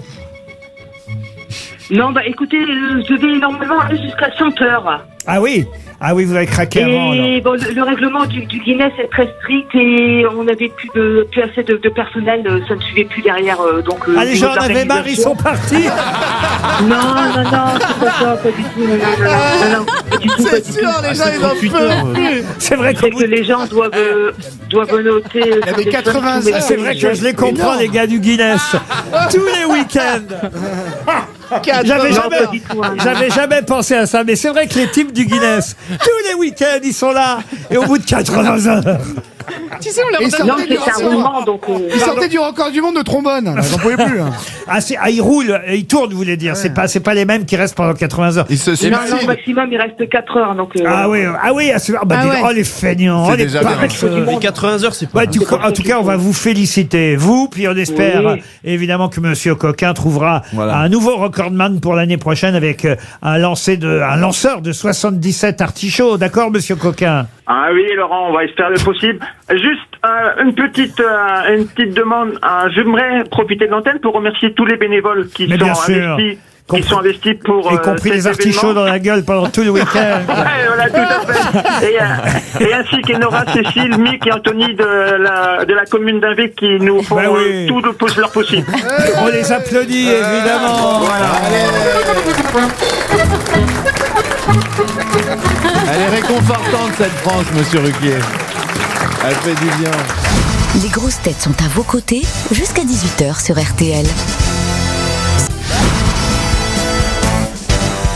Une question pour un blanc qui habite Évry dans l'Essonne. Je vais vous demander une marque de cigarette créée en 1887. Elle est étonnante, cette marque de cigarette, parce que elle est suisse. C'est rare, les cigarettes suisses. Alors je sais, Davidoff. Non, comment s'appelle cette célèbre marque de cigarettes suisse qui existe toujours? Cravenay. Non. Non. Peter Stuyvesant. Non plus. Benson Hedge. Non plus. Chevignon. Ils en font quand même. Elles sont fabriquées. De l'acre, les gâteaux. Elles sont fabriquées à Boncourt, dans le Jura. Et on produit 6 à 7 milliards de cigarettes par an. Et sachez que Jean-Luc Godard avait réalisé lui-même le spot publicitaire de ces cigarettes dans les années 90. JPS. Ensuite, il y a David Lynch qui a fait lui aussi une publicité pour ces cigarettes. Et même Emir Kusturica dans les années 94-95. Lucky Strike. Il faut savoir quand même que l'année dernière, après 100 ans de production en Suisse, British Tobacco a décidé de délocaliser cette marque de cigarettes. Et c'est vrai que moi je ne les connaissais pas, ces cigarettes-là, et pourtant elles ont un nom bien étonnant pour des cigarettes suisses. Ah, no smoking. Pueblo. Comment? Pueblo. Non. La santé. La santé, non. Chesterfield. Non plus. Denil. Elles ont un nom étonnant. Les Gauloises. Les Gauloises. Non, mais Gitane. Les Gitanes. non, mais alors, Gauloises c'était mieux. Ah, c'est un nom étonnant. Ah oui, elles ont un nom d'une les autre Suissesses. nationalité. Les Belges. Les Suissesses. Les Suissesses. Non. Les Jurassiennes. justement. Non, justement, elles sont suisses et elles ne sonnent pas Ouais, suisses. c'est ça, ouais. Très français, elle sonne plutôt très français. Absolument. Les sucettes. Alain Delon.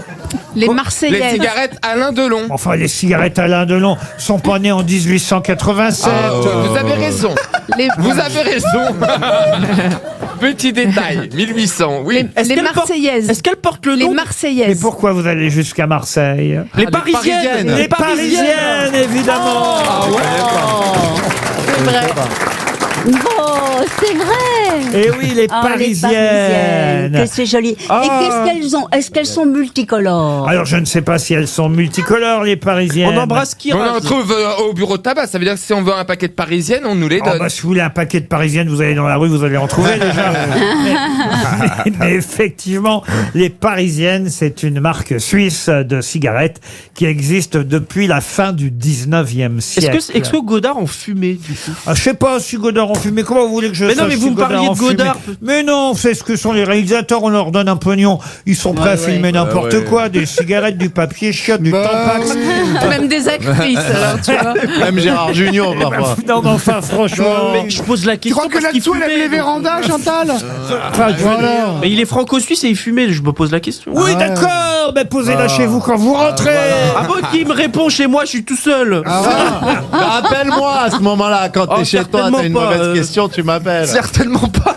Aïe, aïe, Aïe, aïe, aïe. Bon, Tu crois allez, que Stevie, il aime les cactus Une question pour Romain Gontier qui habite le Fenouillet en Vendée. Et la question concerne les soldats de 1870. Allez. Qu'est-ce que les soldats de 1870 faisaient avec leurs chaussettes pendant la guerre franco-allemande? Il les superposait parce qu'ils avaient froid aux pieds. Non, alors ça peut-être, hein, mais oui. ce n'est pas la réponse que j'attends. ils les mettaient sur leur tête. Alors je parle des soldats français hein, pendant la guerre de 1870. Qu'est-ce qu'ont fait les soldats français avec leurs chaussettes? Ils les mettaient sais. sur leurs armes. Non.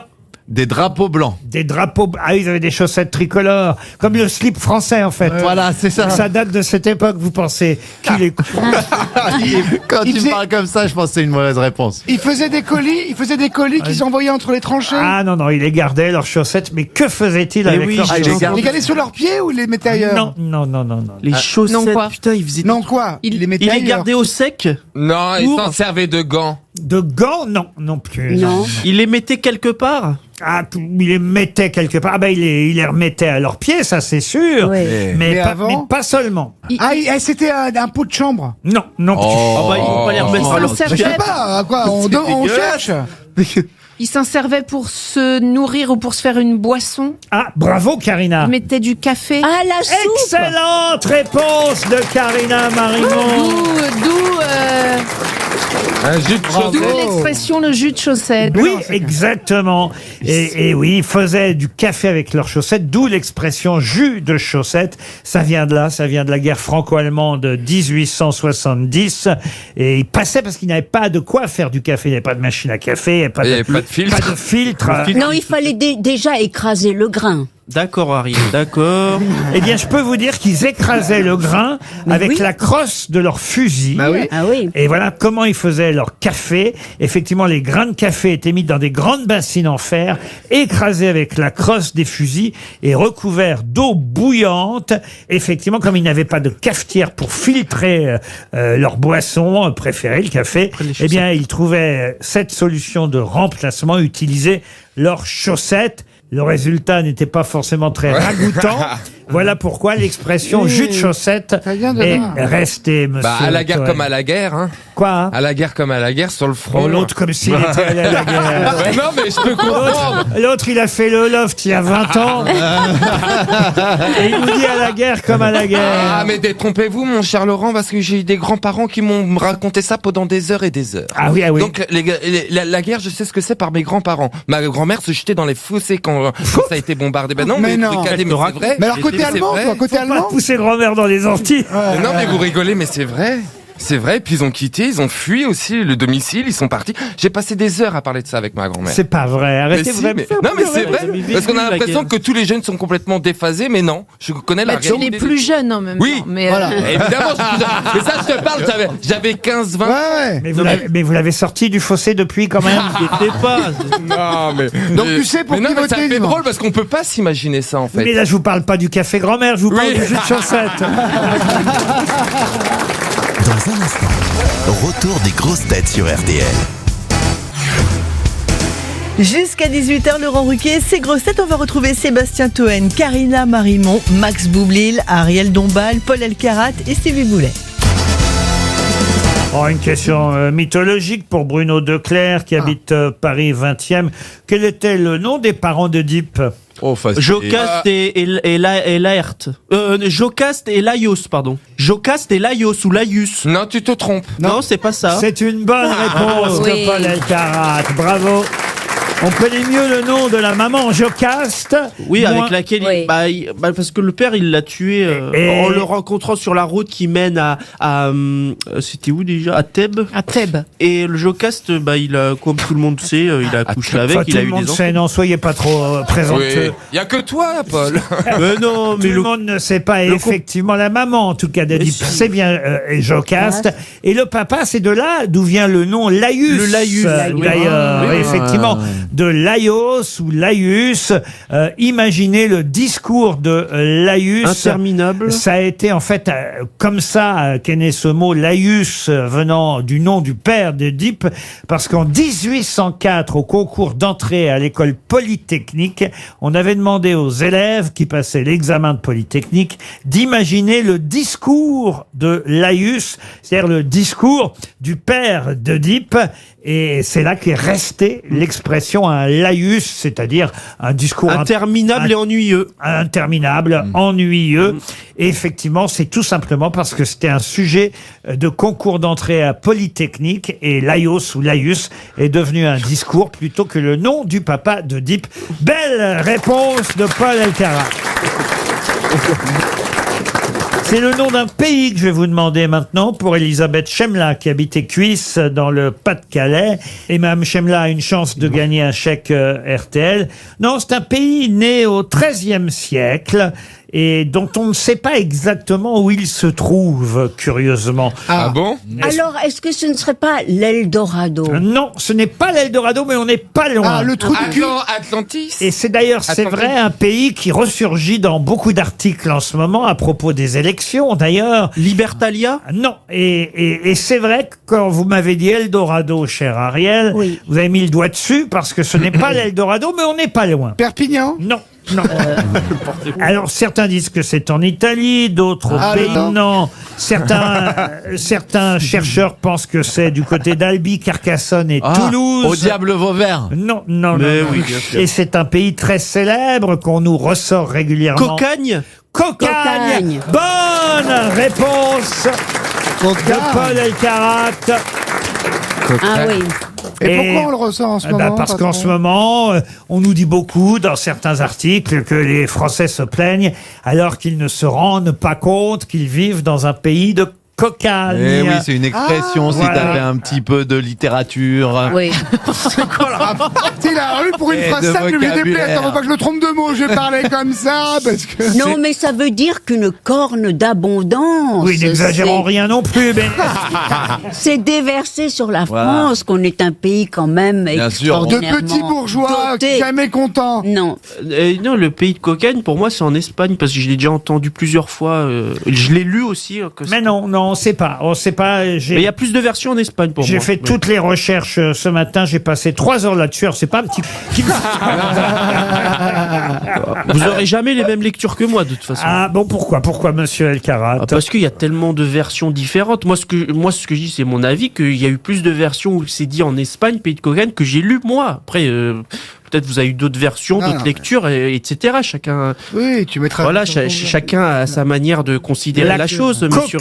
La cocagne, c'était la boule de feuilles écrasées, compactée à la main par les cultivateurs de pastels, mise à sécher, vendue aux fabricants de teinture à un coût tellement élevé que toute la filière du pastel était devenue riche, une zone de culture qui se trouvait en France, en tout cas dans le triangle Albi-Carcassonne-Toulouse, d'où le pays de cocagne. Et de Patrick Sébastien. Mais en fait, on trouve aussi des sources dans les Pays-Bas.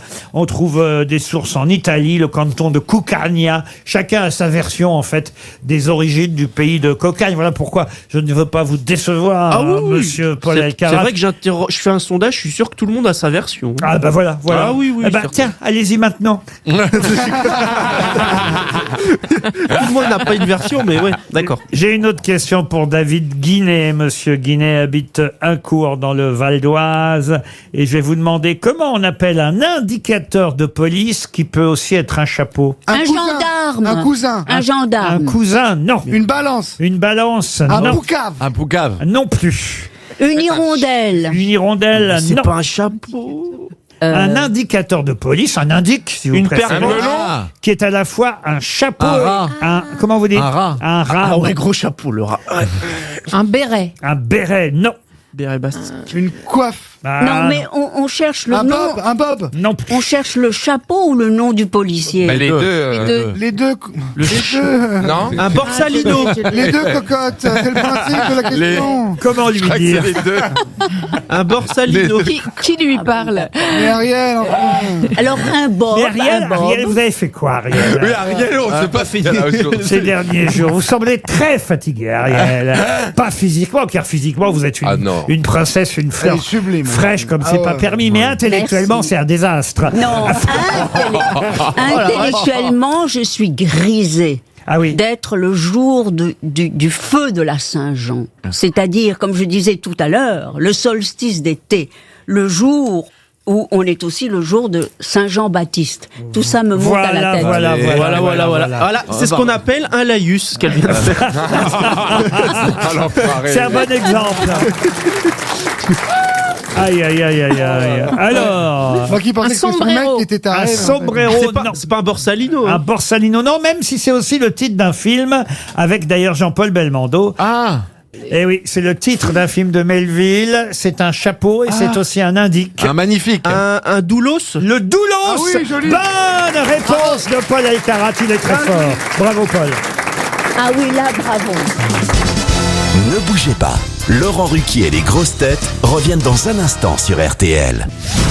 RTL, c'est l'heure de l'invité du jour. Notre invité du jour, c'est un acteur que tout le monde aime bien, un acteur au théâtre, au cinéma. Il est de plus en plus présent sur les planches d'ailleurs, mais là c'est à propos d'un film qu'il vient nous voir, un film qui sort cette semaine, ce mercredi, L'enfant qui mesurait le monde, un film de Takis Kandilis. Je l'ai lu. Ah, vous l'avez lu? Métin Arditi. Parce qu'effectivement, c'était un livre au départ, L'enfant qui mesurait le monde, et c'est un film maintenant, avec dans le rôle principal celui qui nous rejoint, notre invité du jour, Bernard Campan. C'est un film de Takis Kandilis. L'enfant qui mesurait le monde a été effectivement un succès en librairie avant de devenir peut-être un succès au cinéma. C'est ce qu'on vous souhaite évidemment, Bernard Campan, et ce qu'on souhaite au réalisateur Takis Kandilis, qu'on connaissait mieux jusque-là dans le monde de la télévision, même s'il avait déjà réalisé un long métrage il y a très longtemps. Mais, oui. Et il revient au cinéma. 45 ans plus tard. 45 ans. Il a réalisé un film, il était étudiant et il voulait faire du cinéma. Et il dit que quand il a vu son film, il s'est dit « Ah non, je me suis trompé, c'est pas ça qu'il faut que je fasse. » Voilà, donc il a fait 45 ans de télé, patron de chaîne, hein, et puis une fois à la retraite, on lui propose le livre de Métin Arditi. On lui dit « Donnez-nous un conseil, comment l'adapter ?» Il dit « Ah mais moi je vais l'adapter, ça me parle, c'est un peu ma vie. » Et voilà.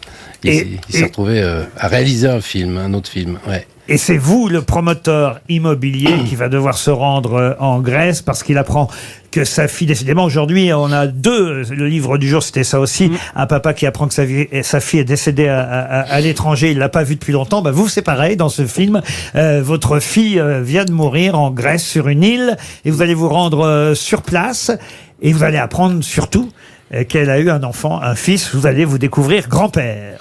C'est ça, c'est au moment où il pense tout avoir perdu, son boulot, puisqu'il est expulsé de sa société, il apprend le décès de sa fille, c'est au moment finalement où il pense qu'il a les deux genoux à terre, qu'il va pouvoir enfin se reconstruire et aller vraiment vers la vie qu'il doit avoir, c'est-à-dire une vie avec du lien, avec du sens, chose à côté de laquelle il était passé, quoi. Et c'est un enfant qui n'est pas un enfant comme les autres. Oui. Paul Alcarat pourra peut-être en parler. Le petit Yanis, il mesure tout, il est proche de la mer, il mesure les filets, il mesure un peu tout ce qu'il voit, et il apprend par cœur les dates de naissance. Non, il fait des listes de chiffres et de distances et de mesures. Il fait des lits aussi. Il s'appelle Paul. Voilà. En tout cas, il vient voir son petit-fils Yanis qui est autiste. C'est Raphaël Brottier qui joue le rôle, c'est ça, Bernard Campan? Oui, le petit Raphaël Brottier, oui. L'enfant qui mesurait le monde, c'est un joli film qui se passe donc en Grèce. Vous avez tourné sur quelle île d'ailleurs en Grèce? Alors c'est l'île de Spetses. Dans le film, ça s'appelle Kalamaki. Vous êtes promoteur immobilier dans ce film, vous êtes agent immobilier dans une pièce qui se jouera à la rentrée. Vous êtes dans l'immobilier en ce moment, Bernard Campan. Ouais, je pense que c'est le bon moment là, de se recycler là, c'est le bon moment. Ouais.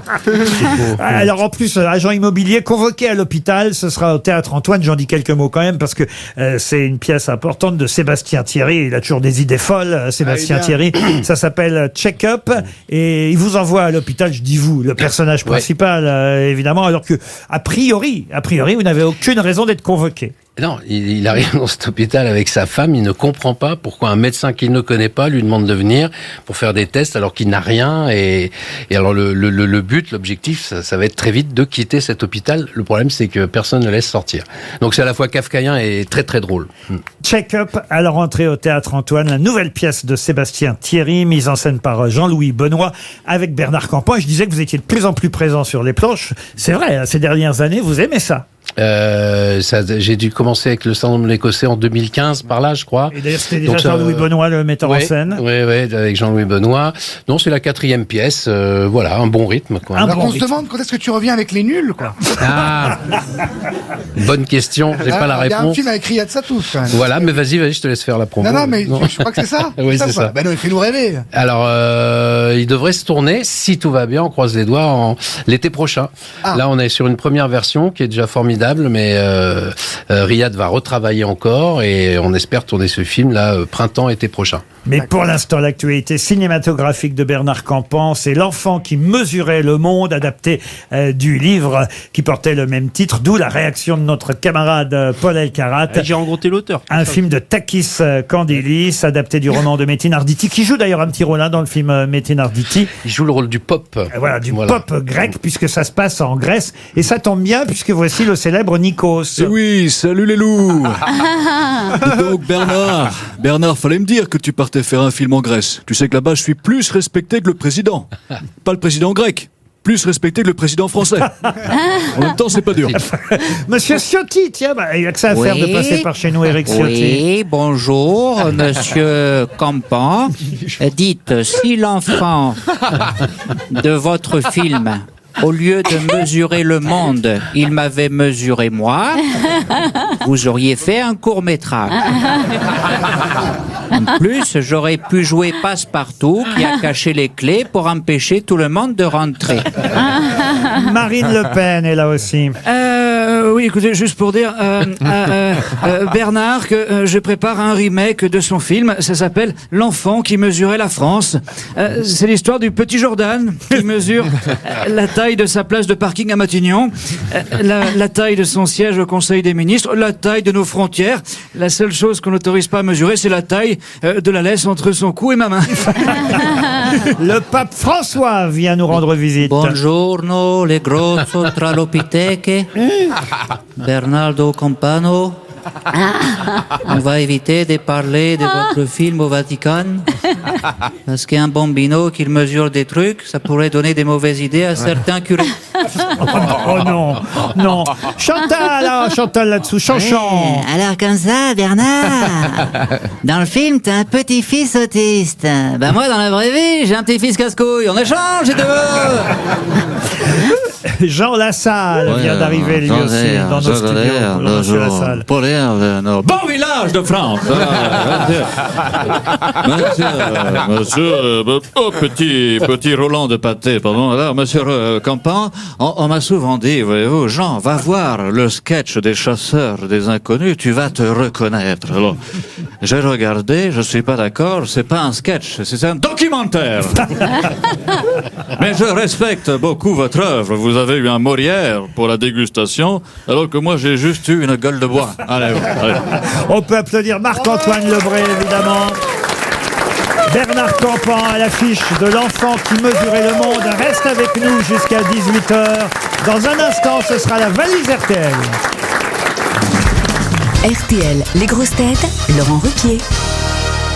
RTL, la valise. Bernard Campan, que vous retrouverez au théâtre, à la rentrée au théâtre Antoine, avec Valérie Kéruzoré, Manuel Lelièvre, je donne quand même vos camarades qui seront sur scène. Florence Muller, Émile Abossolo-Mbo. Voilà le nom de ceux qui seront avec vous sur scène au théâtre Antoine dans cette nouvelle pièce de Sébastien Thierry qui s'appellera Check-up. Mais l'actualité de Bernard, c'est, je vous l'ai dit, ce film qui sort mercredi, L'enfant qui mesurait le monde. Et puis la troisième actualité de Bernard Campan, c'est que pour la première fois au monde, il va animé la valise RTL. Ah, c'est la première fois de ma vie. Ah, c'est la première fois. C'est un moment important. C'est important. Hein. C'est un moment important. Alors, c'est pas Télémagouille, c'est Radio Magouille. Je vais vous donner un numéro entre... Enfin, c'est vous d'ailleurs qui allez me donner un numéro entre 1 et 20. Non, c'est pas truqué du tout. Hein. On prend une liste d'auditeurs au hasard. C'est sûr. Hein. Et c'est vous, vous qui choisissez de 1 à 20. 18. 18. Noémie Chambrier correspond au numéro 18. On va donc appeler Noémie Chambrier. Vous retenez son prénom et c'est vous qui allez vous présenter à elle, expliquer où vous êtes. Ah bon? Et la question fatidique, c'est quel est le contenu de la valise RTL? Voilà, mot pour mot. Hein. Attention, on vous fait confiance, Bernard. Oui, parce que là, grosse pression quand même. Vous vous présentez, on va vous aider. Elle s'appelle Noémie. Dans l'Indre. Allô? Oui, bonjour Noémie. Oui. Oui, vous avez un peu l'idée de où vous êtes et qui vous appelle? Non, pas vraiment. C'est Eric Bon, au revoir madame. Non, non. Hein? C'est quand même pas les grosses têtes. Un petit peu quand même, oui, les grosses têtes. C'est vrai? Eh oui, c'est Bernard Campan qui... Et voilà. Sur RTL, Morgane. Oui, voilà, vous êtes... Voilà. Je vous entends pas trop bien. Ça vous dit quelque chose quand même, Bernard Campan lui-même? Oui. C'est lui qui... Oui, bien sûr. C'est lui qui vous parlait. Voilà, alors c'est très sérieux, donc parce que je vais évidemment vous demander, s'il vous plaît, le montant exact de la valise. Oui. Et tout le contenu. Tout le contenu, bien sûr. Attendez, je regarde dans mon téléphone. Ah, non, vous avez 10 secondes, dépêchez-vous. Il y a 8 choses dans la valise RTL, en plus de la somme initiale. Peut-être que Bernard Campan va porter chance à une auditrice. C'est tout ce qu'on vous souhaite. Aller dans mon téléphone, c'est pas vrai. Oh Noémie, ne paniquez pas, Noémie. On l'entend plus. Oui, je suis là. On l'entend plus, Noémie? C'est bon, je l'ai. Noémie, c'est dommage, on va devoir raccrocher. 1085 €. Combien vous dites? 1085. Ça, c'est bon. On est bon. Après, j'ai un bon d'achat de 500 € au comptoir de la mer. Oui. Ouais. Brosse à dents électrique. Oui. My Variation. Une cave à vin, la sommelière. Exact. 20 J'ai préservatifs. 2 places de théâtre pour Avignon pour un air de fête. Et oui, la pièce... non, pas un air de fête. 5 de cœur, un air de fête. Mis en scène... Oui, mis en scène par J'ai un séjour Virginie. pour le festival Musilac. Oh, elle y va. J'ai même pas le temps de placer une. Oui, à Aix-les-Bains. Un an de bonbons finis. Oui, un an. Enfin, un cahier de vacances sportives et un an de lingerie Brigitte. Elle écoute plus là, elle lit la liste. Hein. Un an de bonbons finis, c'est la marque, hein, c'est pas qu'on les a terminés nous-mêmes. Oh là là. Ensuite.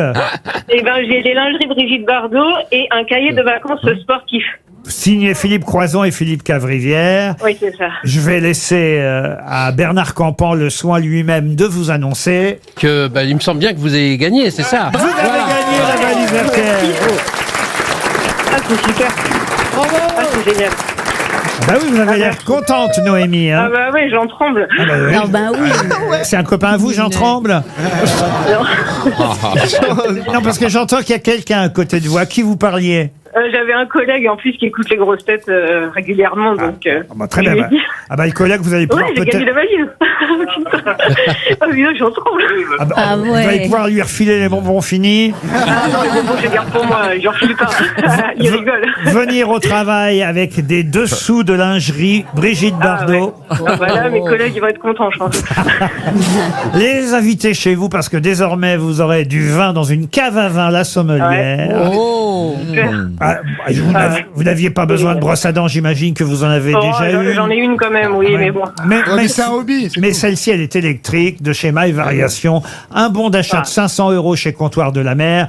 Vous allez aller à Aix-les-Bains pendant les vacances. C'est trop bien. Vous aurez un cahier de vacances signé Croison et Cavrivière. Et puis surtout, quand même, la somme initiale, 1085 €. Formidable. Et c'est vous qui choisissez le nouveau montant de la valise. Alors, je vais dire 1083. 1080. Elle enlève 2 € au passage. C'est parce que c'est mon année de naissance. 1083. Ah oui, vous êtes âgé, hein. Noémie, on a bien retenu 1083 € dans la valise et j'ajoute tout de suite un spa gonflable de chez Ravidet Piscine. Ravidetpiscine.com, c'est le site internet sur lequel vous trouverez les plus jolies piscines gonflables. Oui, ils rigolent tous. 4 places, attention, on rentre à 4 4 dans la piscine. Et il y a un motif, il y a un animal dessus, il y a quoi Non, mais... Parfois, il y a un crocodile qui en va de l'eau. C'est avec une eau chauffée jusqu'à 40 degrés. Quand Non, même. l'eau est comprise dans le... non, mais il y a 140 diffuseurs à bulles tonifiants. À quel niveau? Au niveau du bassin? Ça dépend comment vous le placez. D'accord, ok. En tout cas, c'est un spa gonflable de chez Ravidec que j'ajoute dans la valise RTL. Ça, c'est un beau En cadeau. plus des 1083 €. Je suis certain que ça ferait plaisir à notre auditrice, cher Bernard Campan, si vous lui offriez 2 places de cinéma pour aller voir L'enfant qui mesurait le monde. Ah ben tiens, ça me donne une idée. Je vais vous offrir 2 places pour aller voir L'enfant qui mesurait le monde. Un très beau film. Très beau film. C'est Voilà. un film de Takis Kandilis qui sort ce mercredi. Vous retrouverez ainsi Bernard Campan qui se découvre grand-père d'un petit garçon qui est joué par Raphaël Brottier. Et c'est une très belle histoire. L'enfant qui mesurait le monde, mercredi, dans vos salles de cinéma. On vous applaudit, évidemment, Noémie. Et on remercie Bernard Campan d'avoir été notre invité du jour. À demain, 15h30 pour d'autres grosses têtes. Dans un instant, Marc-Antoine Lebré, évidemment, chez Julien Cellier dans RTL. Bonsoir. Bonsoir, Julien.